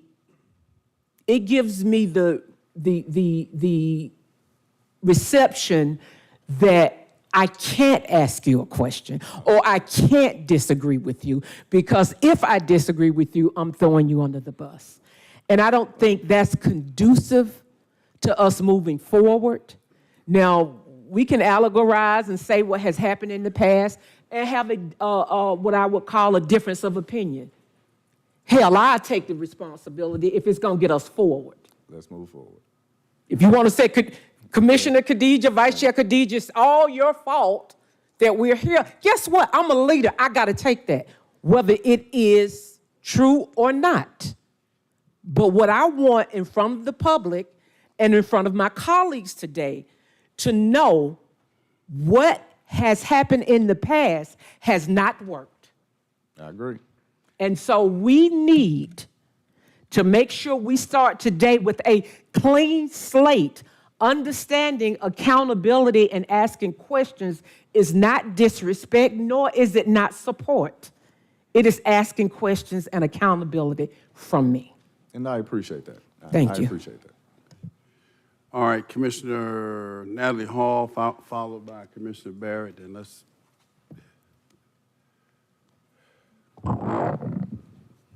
Thank you, Sheriff, for coming today. I know if you could have, you would have been here the other times, but you had other things that you had to attend to, and you made that very clear prior to those meetings when you were not able to attend. And let me just say this, you know where your support actually comes from just by looking back at the votes that were taken on those things that you needed in order to efficiently and effectively run the jail, support your employees, support your residents of the jail. That's how you know where your support was coming from. It's very easily seen. You don't have to listen to the words. You can actually look at the facts. And so a couple of things. I sat here and I listened, and what kept coming up repeatedly is that you have actually addressed all of these purchases that you've needed. They just never came before this board. Am I clear on? Is that clear? I mean, is that what that's what I'm hearing. Tell me if that's correct. That's correct. Okay. So it's making me think about the resolution that was just passed before this, talking about taking funding out of next year's budget for people who don't go through. No, let me be clear. constitutional officers, elected officials, departments and offices, which Commissioner Arrington, he questioned enough to get an understanding that the departments already have to go through the process. So that really didn't need to be a part of that. The offices have to go through. But there are 4 constitutional officers who really that, and elected officials, I suppose, who that really targets. But you have literally tried to, on occasion, address these things. And I made a note, because you said you've actually come to executive session.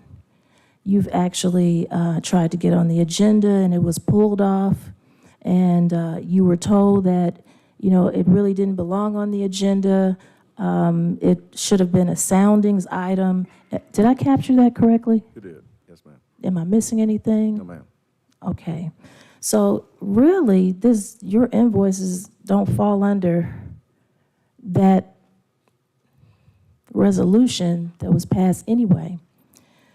And then you mentioned a couple times that there are purchases that happened, and you didn't say this in plain English, but these purchases and these invoices happened before you were sheriff. And so let me make sure I'm clear. You inherited some of these things? Some of these contracts date back 10, 20 years. And some of the hard-working women and men that provide these services have done so to the tunes of hundreds of our residents, whether it be anger management, GED programming, those things that did predate us. And so we continued those for the betterment of our residents and what that looks like. With respect to the previous legislation that was passed, that was prior. Where we are right now is making sure, one, that hopefully we can pay the bills as we accrue them. Many of them were in the Inmate Welfare Fund. It is important to note, as the Inmate Welfare Fund was moved, it was unilaterally, the decisions of what came out of that was transferred to Madam CFO. She brought some of those suggestions back before the board, not all. We did meet, not all, but ultimately, to Chairman's point earlier, there are some things in the earlier conversation, there are some things that we're paying for out of the Inmate Welfare Fund that should be in the sheriff's budget, period. But we've never level set that. So what ends up happening, and the conversation, like it, love it, or leave it, is, and I feel for our county manager, because a lot of times you end up in a situation where they're waiting on direction from you all, and what would have been optimal when the Inmate Welfare Fund was moved would be to have said, in some instances, how do we create the soundings, and to the chairman's point, and level set the sheriff's budget. Mm-hmm. And then at that point, we would have even more funds to potentially pay these as we accrued them. And so you're absolutely correct in those assertions. Okay, and something else you said caught my attention, because it's been insinuated, and there have been innuendos that we had to save the taxpayers' money by taking the Inmate Welfare Fund. But you said something today, and I want to make sure I heard you correctly. That's not taxpayers' money. It is not. I want to refer back to my notes and make sure I got this correct. You said it's from commissary? It is from commissary, and it is and from the telephones. The Yes, phones. Yes, ma'am. Okay, and that is not taxpayers' dollars. Correct. So I want to just make it clear. I didn't vote for the Inmate Welfare Fund to be taken because it didn't make sense, because it wasn't taxpayers' funds. And I'm glad that you're here today giving clarity on that again, that it's not taxpayers' funds. And then also, I want to make sure I heard you correctly, because I heard you say policy, procedures, personnel as it relates to the Inmate Welfare Fund. And before that, did you say that once it was brought to your attention that something was off with the inmate welfare fund, that you stepped up and handled that by terminating the person who, did the wrong thing. And then you proceeded to put in policy, procedures, and personnel to right that ship. Is that correct? That's correct. And we went after some of the most talented people in the county. Much to Madam CFO's dismay, we got Monica Jones, who worked for her for some 17, 18 years, so that we could make sure that not only was there adherence, but there was a vision to say this is how we move, and in a space that properly addressed concerns prior to them even existing. And that was a good move, because I'm familiar with Monica Jones because she was the budget analyst or budget manager, whatever that her title was at that time. From the time that I came in as chief of staff to our late Commissioner Joan Garner, she was the go-to person in our office to go over our budget in the district office. And she remained that person, I guess, until you actually snatched her away and hired her. So you have a very competent person. So that was a good move. Unfortunately, it was insinuated that the BOC had to take that from you to right the ship on their own, because the appearance was made that you didn't write it yourself, but you've been very clear today that you actually did.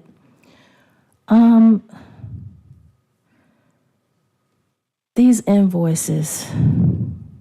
So I want to get some clarity on exactly how much money you need, because yes, Commissioner Arrington and I, as it is referenced here on page 12 of the Board of Commissioners agenda, in item 24-0614, the chairman's discussion item, it references item 24-0579, where a motion was made by Commissioner Arrington and seconded by myself to allocate the $2.137 million to the sheriff's office, and that motion failed on September 24th.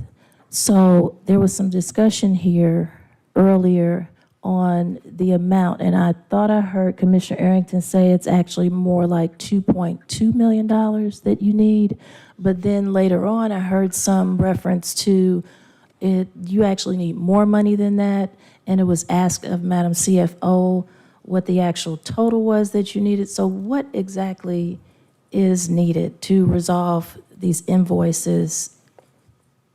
So I'll actually refer back to Madam CEO's presentation on September 18th. I think the item number was 24-0614, which was handed out, or you sent, Madam CFO, which outlined the actual expenditures. So I don't know if that's...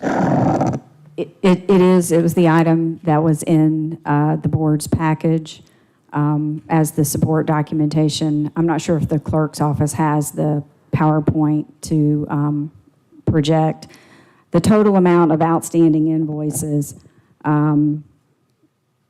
is, it's actually $2,255,042.92. Excuse me, 94 cents. That is the line. It's highlighted in yellow. It has the red A beside it. In addition to that, Commissioner Hall, in the communication that the sheriff's office had sent, they had additional items identified for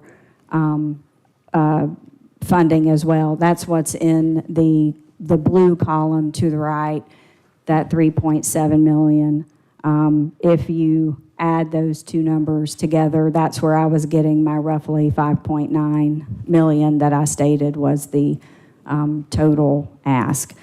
I think Commissioner Arrington commented that the 2.1 million that's currently available in non-agency is insufficient. That's what's identified in yellow with the B beside it, and that would leave a difference of 117,000.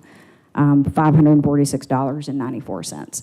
So this was the document that the Finance Department prepared using the information that the Sheriff's Office had shared previously and coordinating and updating the totals with the Sheriff's Office. This is dated as of September 17th or 18th. I did ask the Sheriff's Office if they had any changes to it, and they have not shared any changes to it with me. So as far as I know, these are still the final numbers.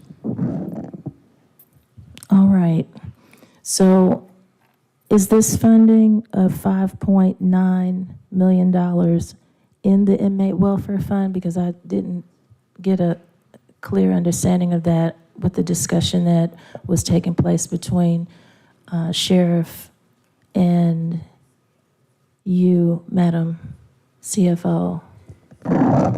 For 2024, Commissioner Hall, we included in the general fund budget the amount of resources that were paid over to us at the end of last year. And then we appropriated some additional resources in anticipation of receiving more commissions this year into the general fund rather than them being held in a separate account by the sheriff.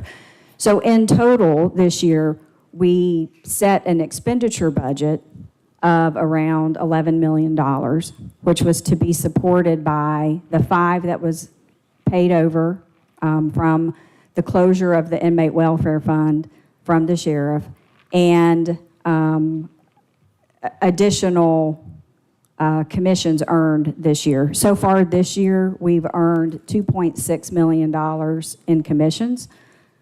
It's 2.6 and some change. So if you take what was paid over last year, what has been collected as revenue since that point, the expenses we've actually incurred, we're currently sitting with about $6.7 million in the inmate services unit that is either covered by the resources that were paid over last year or the commissions collected from this year. My comment about that not being sufficient to support this ask is that the board has already approved about $3 million worth of commodity-related expenditures that are being supported by that same set of resources. So if as I understood the question, it was, could the inmate services unit support these expenses currently and going forward? It cannot support everything that it's already supporting, plus this $5.9 million going forward based on the amount of commissions that we're currently generating.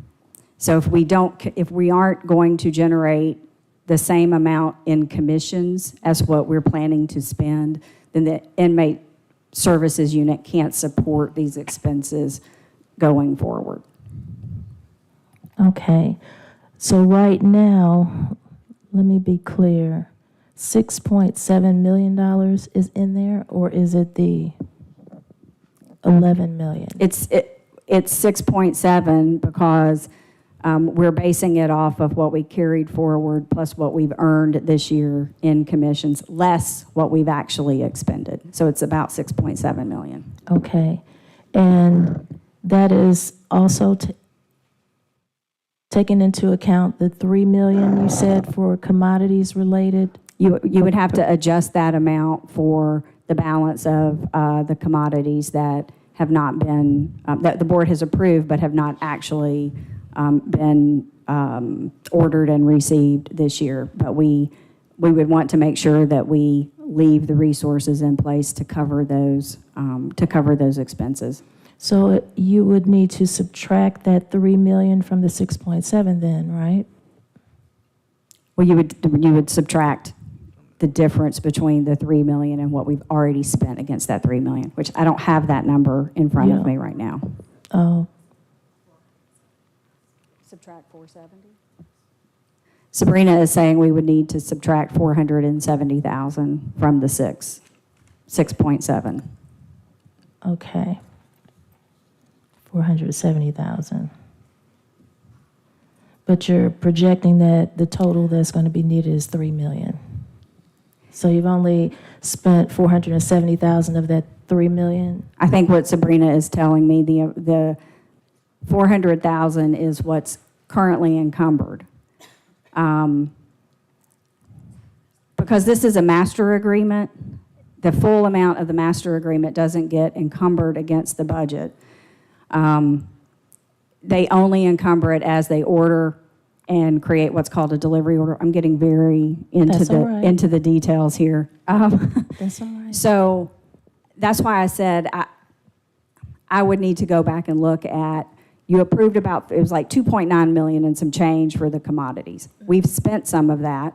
We have 400,000 that we've already pulled a delivery order on, so we know we have orders that are in place. I would need to go back to look to see what is remaining on all of the master agreements to be able to tell you how much of that 2.9 million we still have in play for the department to pull against. Conservatively, if you took the $3 million out of the 6.7, then you would cover that amount, and you would really be leaving cushion for what you've actually already expended out of that $3 million approval. So if you took that out, that would be a very conservative approach. All right.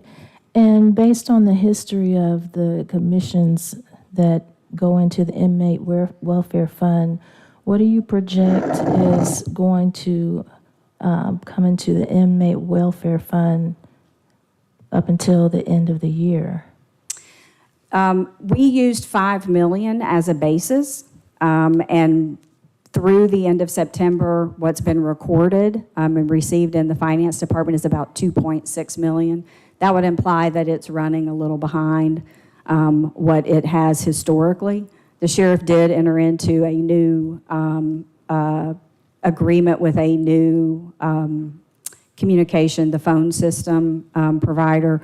I believe they have begun to pay commissions. I don't know if they're paying at the rate that contract requires for them to be paying. I believe that they had an amount that they were committing to pay over in commissions each year.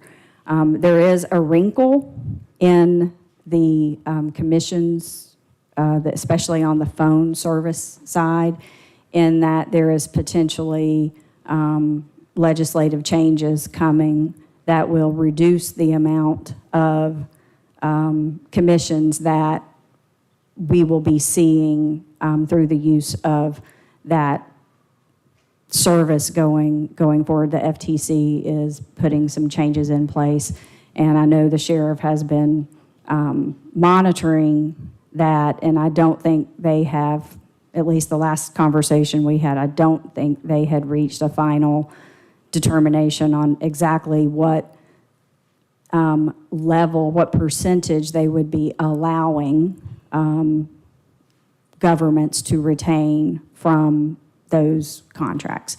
So there is, and this is really an issue for 25 and into the future. For 24, we used $5 million as a baseline. What we have actually collected and recorded in the finance department is about 2.6 this year, which implies we're running a little short of what we would expect to collect if 5 million was our target. All right, so with all of that being said, do you feel like there is enough in the inmate welfare fund right now to cover this $2.25 million to pay these invoices that are outstanding? Yes, ma'am. There would be sufficient resources to cover the 2.2 million in outstanding invoices. Okay. I accept your friendly amendment. All right. I was going to say, so do we have to go back to another motion like we did before in order to, okay, well, they put it on there, I'm So going to moved. second that, and so. 2.2. 2.255042 and 94 cents to pay these invoices and get these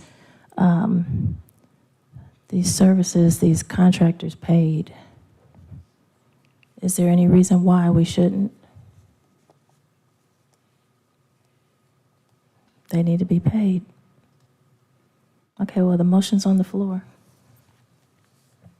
Commissioner Barrett, you want to be heard? Yes, please. Thank you, Mr. Chairman. I feel like we're a little bit in this weird space of the perfect storm of where there was a budgeting error for strategic security where you just didn't ask for the right amount. You got the amount based on 2023 instead of realizing that it was going to ramp up. So that was one of the issues that put us where we are. I'm a little bit kind of responding to your request, Madam Vice Chair, about just how do we know this won't happen again, but also just thinking it through so that I have a good understanding. So that's one of the things that happened. But also, because we were at the end of 2023, wrapping up this whole inmate welfare fund conversation and changing the way we're going to handle those monies going forward, I think that also put us in this sort of strange place. And I can't recall if the resolution that we approved to close the inmate welfare fund specifically had language in it that suggested how those monies from commissary and phones should be spent going forward. Do you recall? It did not. As I recall, the resolution simply required for the closure of the fund, the monies to be paid over from the sheriff's office and for the finance department to deposit them into the general fund. So that's what I thought. And I think what we did, and I'm not pointing the finger at anybody here, but I think what we chose to do by approving the budget with a line item for inmate services is kind of muddy the waters, because that dollar, if we believed that there were expenses that were going to happen in this calendar year that were essentially operational expenses for the jail, then that money should have been in the sheriff's budget.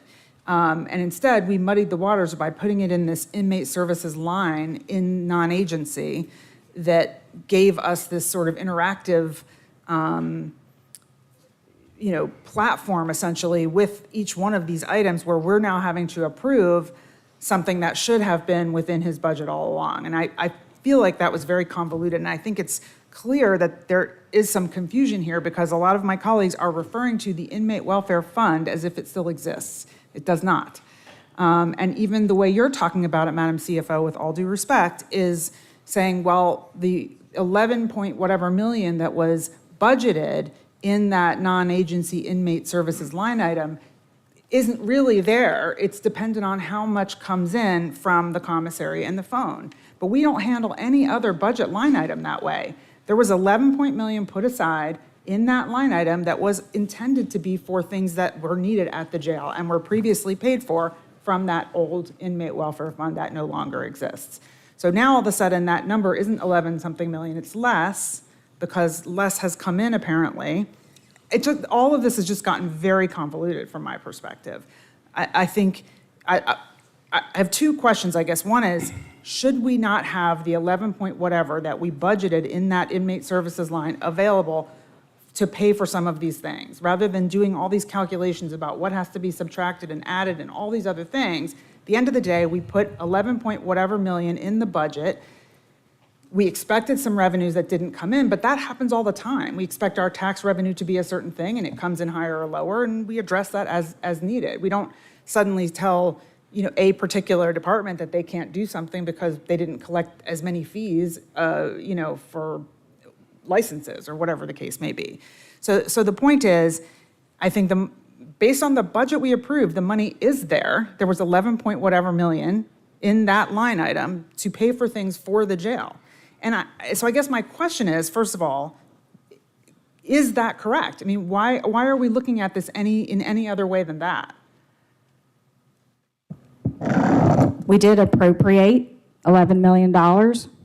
We also noted that half of that amount would be supported by a estimate for commissions this year, and we would have to, sort of act and adjust around that. I believe we made that notation in our budget message. We certainly talked about it during our, budget deliberations about how we would be trying to work that into the 24 budget, and that those resources would be held in non-agency, and they would be used for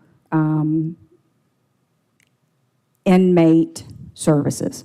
That's how we discussed it, because the board's resolution did not explicitly address what was to come after the resources were deposited into the general fund. We did prepare a plan for how we would proceed, and we shared that with the board, and we have adhered to that plan as we've moved through the year. We did honor many of the expenses that had been incurred in '23 prior to the board's action to take back the inmate welfare fund, and we've covered those expenses. If those invoices came in '24 but were related to '23 services provided in 2023, including November and December, because that was sort of a transition time period. And we brought the commodity package forward to the Board of Commissioners. We actually brought the consulting package forward to the Board of Commissioners, and while the commodities package was approved, the consulting package was not. We did inform the board at the end of last year that some of the items that had been charged to the inmate welfare fund would not be covered out of non-agency, out of the inmate services unit, and advised the sheriff that he needed to submit that to the Board of Commissioners as a supplemental enhancement request, which he did at the end of 2024. If the Board of Commissioners would like to remove this portion of the budget from non-agency and place it in the sheriff's budget, that is a decision that the board could make. We were simply trying to provide a path forward where the board's resolution simply said the funds should be deposited in the general fund. And we did not get an action from the board to direct us to do it other than how we had proposed it. I hear you, and what I'm saying is I think it's overly convoluted, and I also think we're overstepping our bounds. The sheriff, as a constitutional officer, is responsible for the operations of the jail. We are responsible for the facilities. I think we have muddied the waters by putting ourselves in the decision-making seat for each individual expense that has to do with operating the jail. I can't speak to the legality of that. I would leave that up to you all, but it feels to me like we have very much muddied the waters and sort of stuck our noses where they don't actually belong.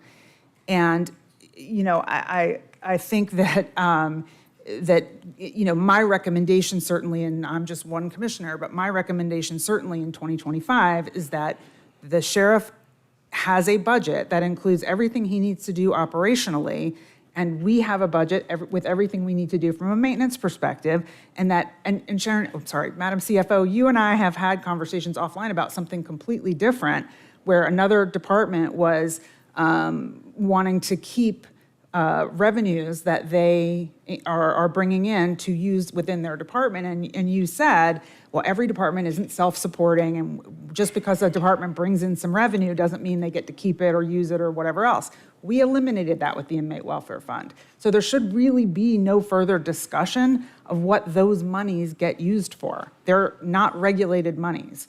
They are general fund revenue that comes in just like any other license or fee, court fee, or whatever it is that comes into the general fund. So to me, the sheriff should have an expense budget that covers all of his operational needs, and we will have some additional revenue.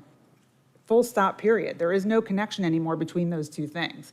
So I'd like to see that go away for 2025. That's just me. My colleagues may disagree. That said, I think the combination of our decision-making to do this, the unfortunate error in the budgeting on their side around the, under assessment of their need for the strategic security services contract has put us in this situation. It does still feel to me that there should be that 11 million in the budget that was earmarked for their needs that should be used for this. So, I'm obviously in support of paying this bill, but I think we have some bigger fish to fry here in terms of cleaning up this whole budget act around what's happening there. That's it. Commissioner Arrington? I just want to echo what Commissioner Barrett was saying, and I think you even mentioned this before, Mr. Chair. There were some items in that fund or that were being used out of the previous inmate welfare fund for underwear and other things that, so we need some cleanup. And what I would suggest is maybe if, finance and the sheriff's office could work to clean up what should actually be in the sheriff's operational budget that used to be in the MA fund. And Commissioner Barrett, Mr. Chair, I'm happy to work with you all to come up, with something maybe after staff in the sheriff's office take a look at it to make sure that it makes sense. But yes, Mr. Sheriff, I think you are right. We shut that inmate welfare fund off and did not make any adjustments, right? And so, now we need to talk about how do we adjust what from there should have been in your operational budget and should not have been in the inmate welfare fund. So hopefully finance can take a first stab at that and we can work together to level the field in that regard. Thank you. Commissioner Thorne? Okay, so the motion on the floor is to approve paying the 2.255 million, correct? Yes. And they're going to take it from the non-agency fund, 2.1. So on the other, in the blue column, next meeting, are we going to approve paying the 3.73 million, the remaining outstanding contracts? And I'll take that as a friendly amendment. Commissioner Thorne, that column does not necessarily reflect outstanding contractual amounts. There is a significant portion of that is overtime, employee-related costs. I just wanted to make that clarification. yeah, so 3 million in overtime, and that's just projected, so we don't know the actual figure. Is that the maximum that is possible, that could possibly be projected? Or it could be less, it could be more, we just don't know until it actually comes in. The Sheriff's Department provided that projected figure, so I would have to defer to the sheriff. So Yeah. again, thank you for the question. It gets us back to where we started in the budget, right? If you recall, in '23, there was $10 million allocated, and we spent 6.25, being good stewards of taxpayer dollars. When we approached the budget, the county manager and his team allocated, or in the budget process, $4 million. The day of ratification, that was cut in half by a motion by one of our commissioners, leaving us essentially from the beginning of the budget $2 million short, which we knew we would allocate or spend. And so a couple of things. One, based on some of our previous conversations, we have now an overtime czar, her sole focus is not just monitoring overtime, making sure the women and men are paid adequately. The double time was removed. It has had an adverse effect, so that we are transparent in having the conversation. And ultimately, this gets us back to where we started. And then there's also an opportunity and I don't know Madam CFO's opinion on it, but if you recall, at this point, with strategic, that contract is ended. And so moving through latter parts of September, October, November, December, the monies that we had allocated there or month over month still won't be spent. And so we can then hopefully cut into that amount as well. But that's what our projection is. So you got 2 million short, but you're actually 3 million. Like we cut 2 million from your budget. So, but you were actually 3 million in the hole. So even if we had fully funded you, you would have been 1 million short. Is that correct? No, the numbers don't add up. Had we been fully funded, then we would have, because what ended up happening, and Commissioner Ellis brought this up at one of the board meetings, and that was quite simply, double time had gone away. And that was a 6.2.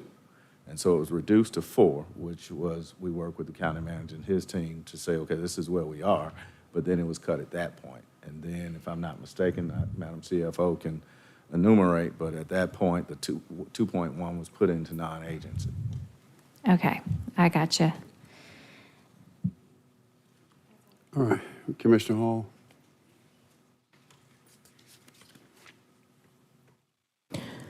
So what amount of this 3.7 would you say is overtime? Because I'm not clear. Yeah, there are a couple of things. It's close to $3 million, but there are a couple of things in that have transpired since. For instance, the payment to the police have actually picked up part of that payment, and again, our I CFO saw some can. head shaking, yes, but can I get an audible response? Yes, ma'am. The Fulton County Police Department they paid the invoices, the $115,000 in outstanding invoices. They've gone ahead and taken care of those, and they have given an indication that they would be able to cover the remaining invoices through the end of the year. So you could actually, I guess, reduce that $228,000 amount and make it more like 3.5 million. Now we're cooking with Crisco. Okay. So you said reduce the 3.7 million by 228,000 because of the police department's paying of the invoices? Yes, ma'am. So that actually needs to be, is there anything else like that? Because you said at least 3 million is overtime, that's what? Correct. Okay. And the only outlier here is Axon, which is our body cameras and our tasers. So that in and of itself is the remaining portion. Oh, body cameras and tasers, which you absolutely have to have. Yes, ma'am. Okay. So do we have funding to cover this 3 point, whatever that calculation is, after you take the $228,000?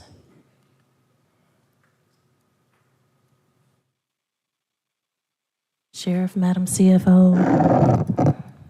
Only if you use the inmate services unit. But if we use the inmate services unit, which we've been calling the inmate welfare fund forever and even today, that's what you're talking about? Yes, ma'am. Okay. So, but we're getting ready to vote on paying these outstanding invoices, which need to be paid to the tune of $2.255 million. If that happens, then what's going to be left? Our recommendation for the outstanding invoices was to actually use the $2.1 million that we have in non-agency that was set aside to cover the cost of double overtime at the jail. So you would use that money, and then we would tap into the inmate services unit to cover the difference for the 2.2 million. So about 117,000 is what we would need to tap into the inmate services unit to cover the outstanding invoices. And then the now 3.5 million of remaining budget requests from the sheriff would come out of that balance that is in the inmate services unit. The balance from what's been carried over from last year plus this year's revenue less the expenses. All right. Okay. So we definitely need to pay these outstanding invoices.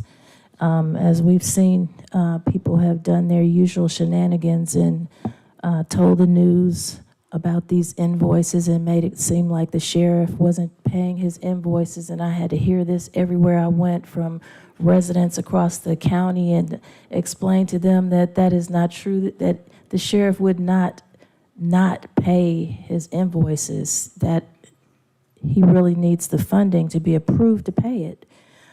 So thank you, Sharon, Madam CFO. You know, what Commissioner Darnell always said about you being the best at what you do is absolutely true. Thank you.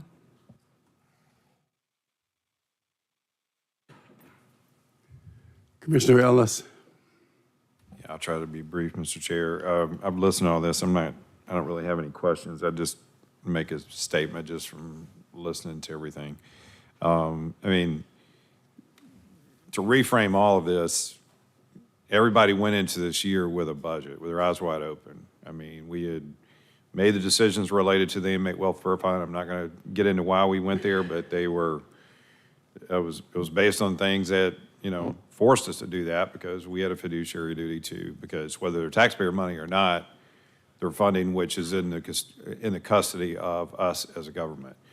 And they needed to be treated in that right fiduciary capacity. So we made those changes because of what was occurring. I'm not going to get into that.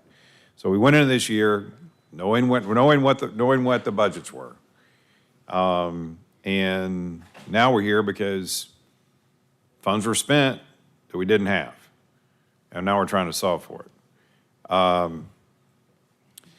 You know, the bills obviously need to be paid. You know, and I acknowledge that. I guess it's still the question is to how they should be paid.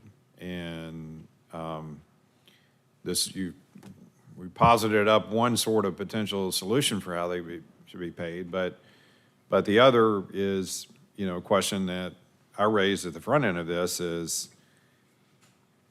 typically when any sort of organization, when you get to this point of something, you're forced to have to reprioritize. And that doesn't mean just operating expenses. That means the organization of how you're even structured.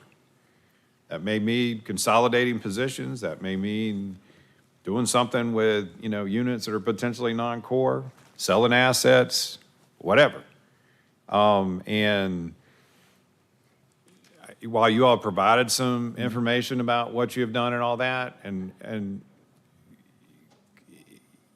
we have to listen to that and feel like, okay, is it sufficient enough? And candidly, I don't feel like that deep of a dive of analysis has truly been done.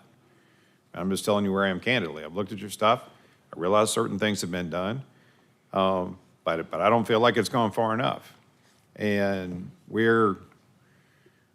got a limited amount of funds that we have to operate on. We've got all kinds of needs within the county and all kinds of asks that are coming to us. And what we're facing today, we're going to be facing next year. And that whole kind of conversation and analysis, I feel like needs to occur by you. And I don't think it's gone deep enough from what I've heard. So I can't be supportive of paying all of this out of that $2.1 million.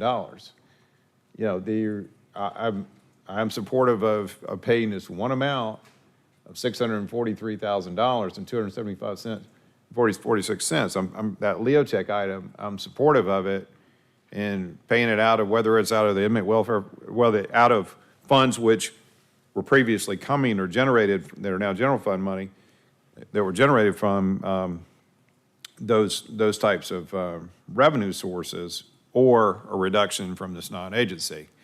But I'm not comfortable with the other because I feel like it's out of scope. And so anyway, that's where I'm at.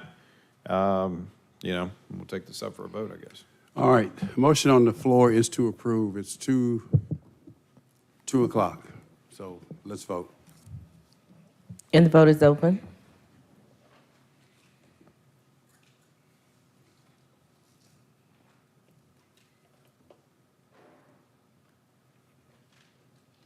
And the motion fails. 3 yeas, 2 nays, 2 abstentions. Okay, so it's 2 o'clock. We got one other item. Sheriff, do you have time? Do you want to Yes, come sir. on this? Yes, sir. Well, let me just tell you on the, sound the next one right quick. 240615, inmate phone contract and jail commissary contract. Okay, let me tell you what my goal ultimately here is to structure these two contracts to charge fair amounts to the families of the inmates. This is being looked at nationally. It was alluded to earlier that the FCC is looking at this, and my analysis of both of those two contracts is that they probably favor us. I'm not sure how much money is generated from those two contracts. I like to have that in writing for you, not today. But from those two contracts, the formulas that are used on both, because ultimately, once again, I want to reduce the amount that we take in and pass that savings on to the families of the inmates. So I'll hold this one today. Well, I would, if I may. Sure. Both of us, we are actually aligned. And so to Madam CFO's point earlier, the FCC is making a ruling on the inmate telephone contract. I have actually gone to, and what is the trend across the nation is the counties paying for the actual inmate calls or the resident calls and lessening that burden completely. And then the same thing with reduction of the commissary. And so if you'd like for me to take a first stab at that, present that to you so that you can see where we were. We can. We That's can then fine. see what the fiduciary income then becomes. I certainly do that. That's fine on both of those hopefully at our next meeting. But we have an opportunity to get ahead of the curve on these two here and pass these savings on to the families of the inmates. Again, it's 2:05 now. I entertain a motion to recess for lunch. Executive session, we may take up issues of real estate, litigation, and personnel. Please vote. Motion to approve by Commissioner Arrington, seconded by Commissioner Barrett. All right, let's vote, please. And the vote is open.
It's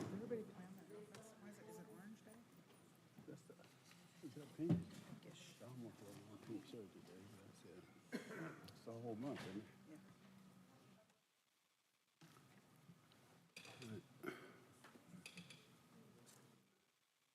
We ready?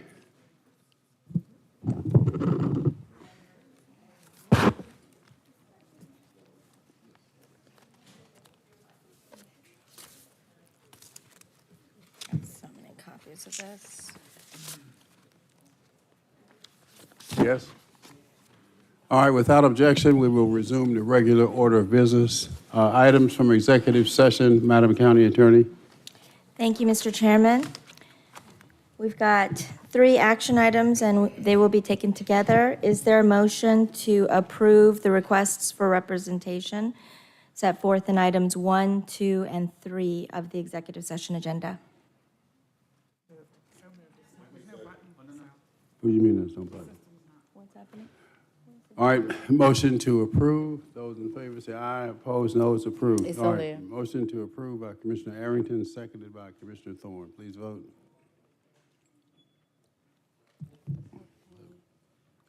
And the vote is open. But I'm afraid she's going to pull the trigger right away. And the motion passes, 6 yeas, 0 nays. No. Madam County Attorney. No further action items. All right, any other items, Madam Clerk? Yes, Mr. Chairman, on the bottom of page 12, 240658, discussion, update of activities of the City of Atlanta and Fulton County Recreation Authority. Colleagues, you should have received the minutes from the past, I guess probably the past couple meetings. So if you have any questions, certainly happy to answer them.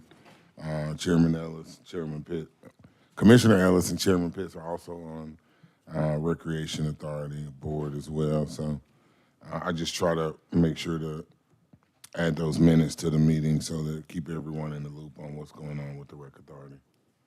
All right, any questions? Not? Next item? No further items. All right, no further items to come before us today. We are adjourned. Hey, Mr. Chair, I'm just a point of personal privilege. Yes, I just would like to thank everybody for reaching out and sharing their condolences and sharing stories about Fred. And I also want to thank the clerk's office for donning red and black today. I know some of them probably don't like red and black, so I know he would get a good kick out of that. And and Commissioner Thorne as well. So even got some tech folks willing to step out and wear some red and black, and much appreciated. And I know he's looking down and smiling on that. So thank you all. And there will be a celebration of life service. We'll hopefully get the details out on that, but most likely will be in early part of November. Didn't you say Mayor Avery? Go ahead.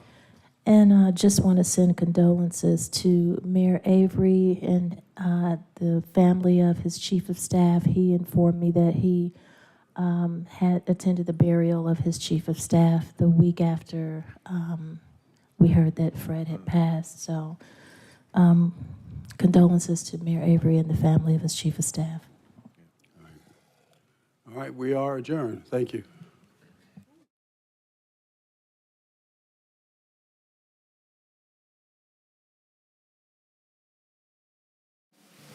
For a written transcript of this meeting, or if you need reasonable accommodations, including this communication in an alternative format due to disability, please contact the Clerk to the Commission's office at 404-612-8232.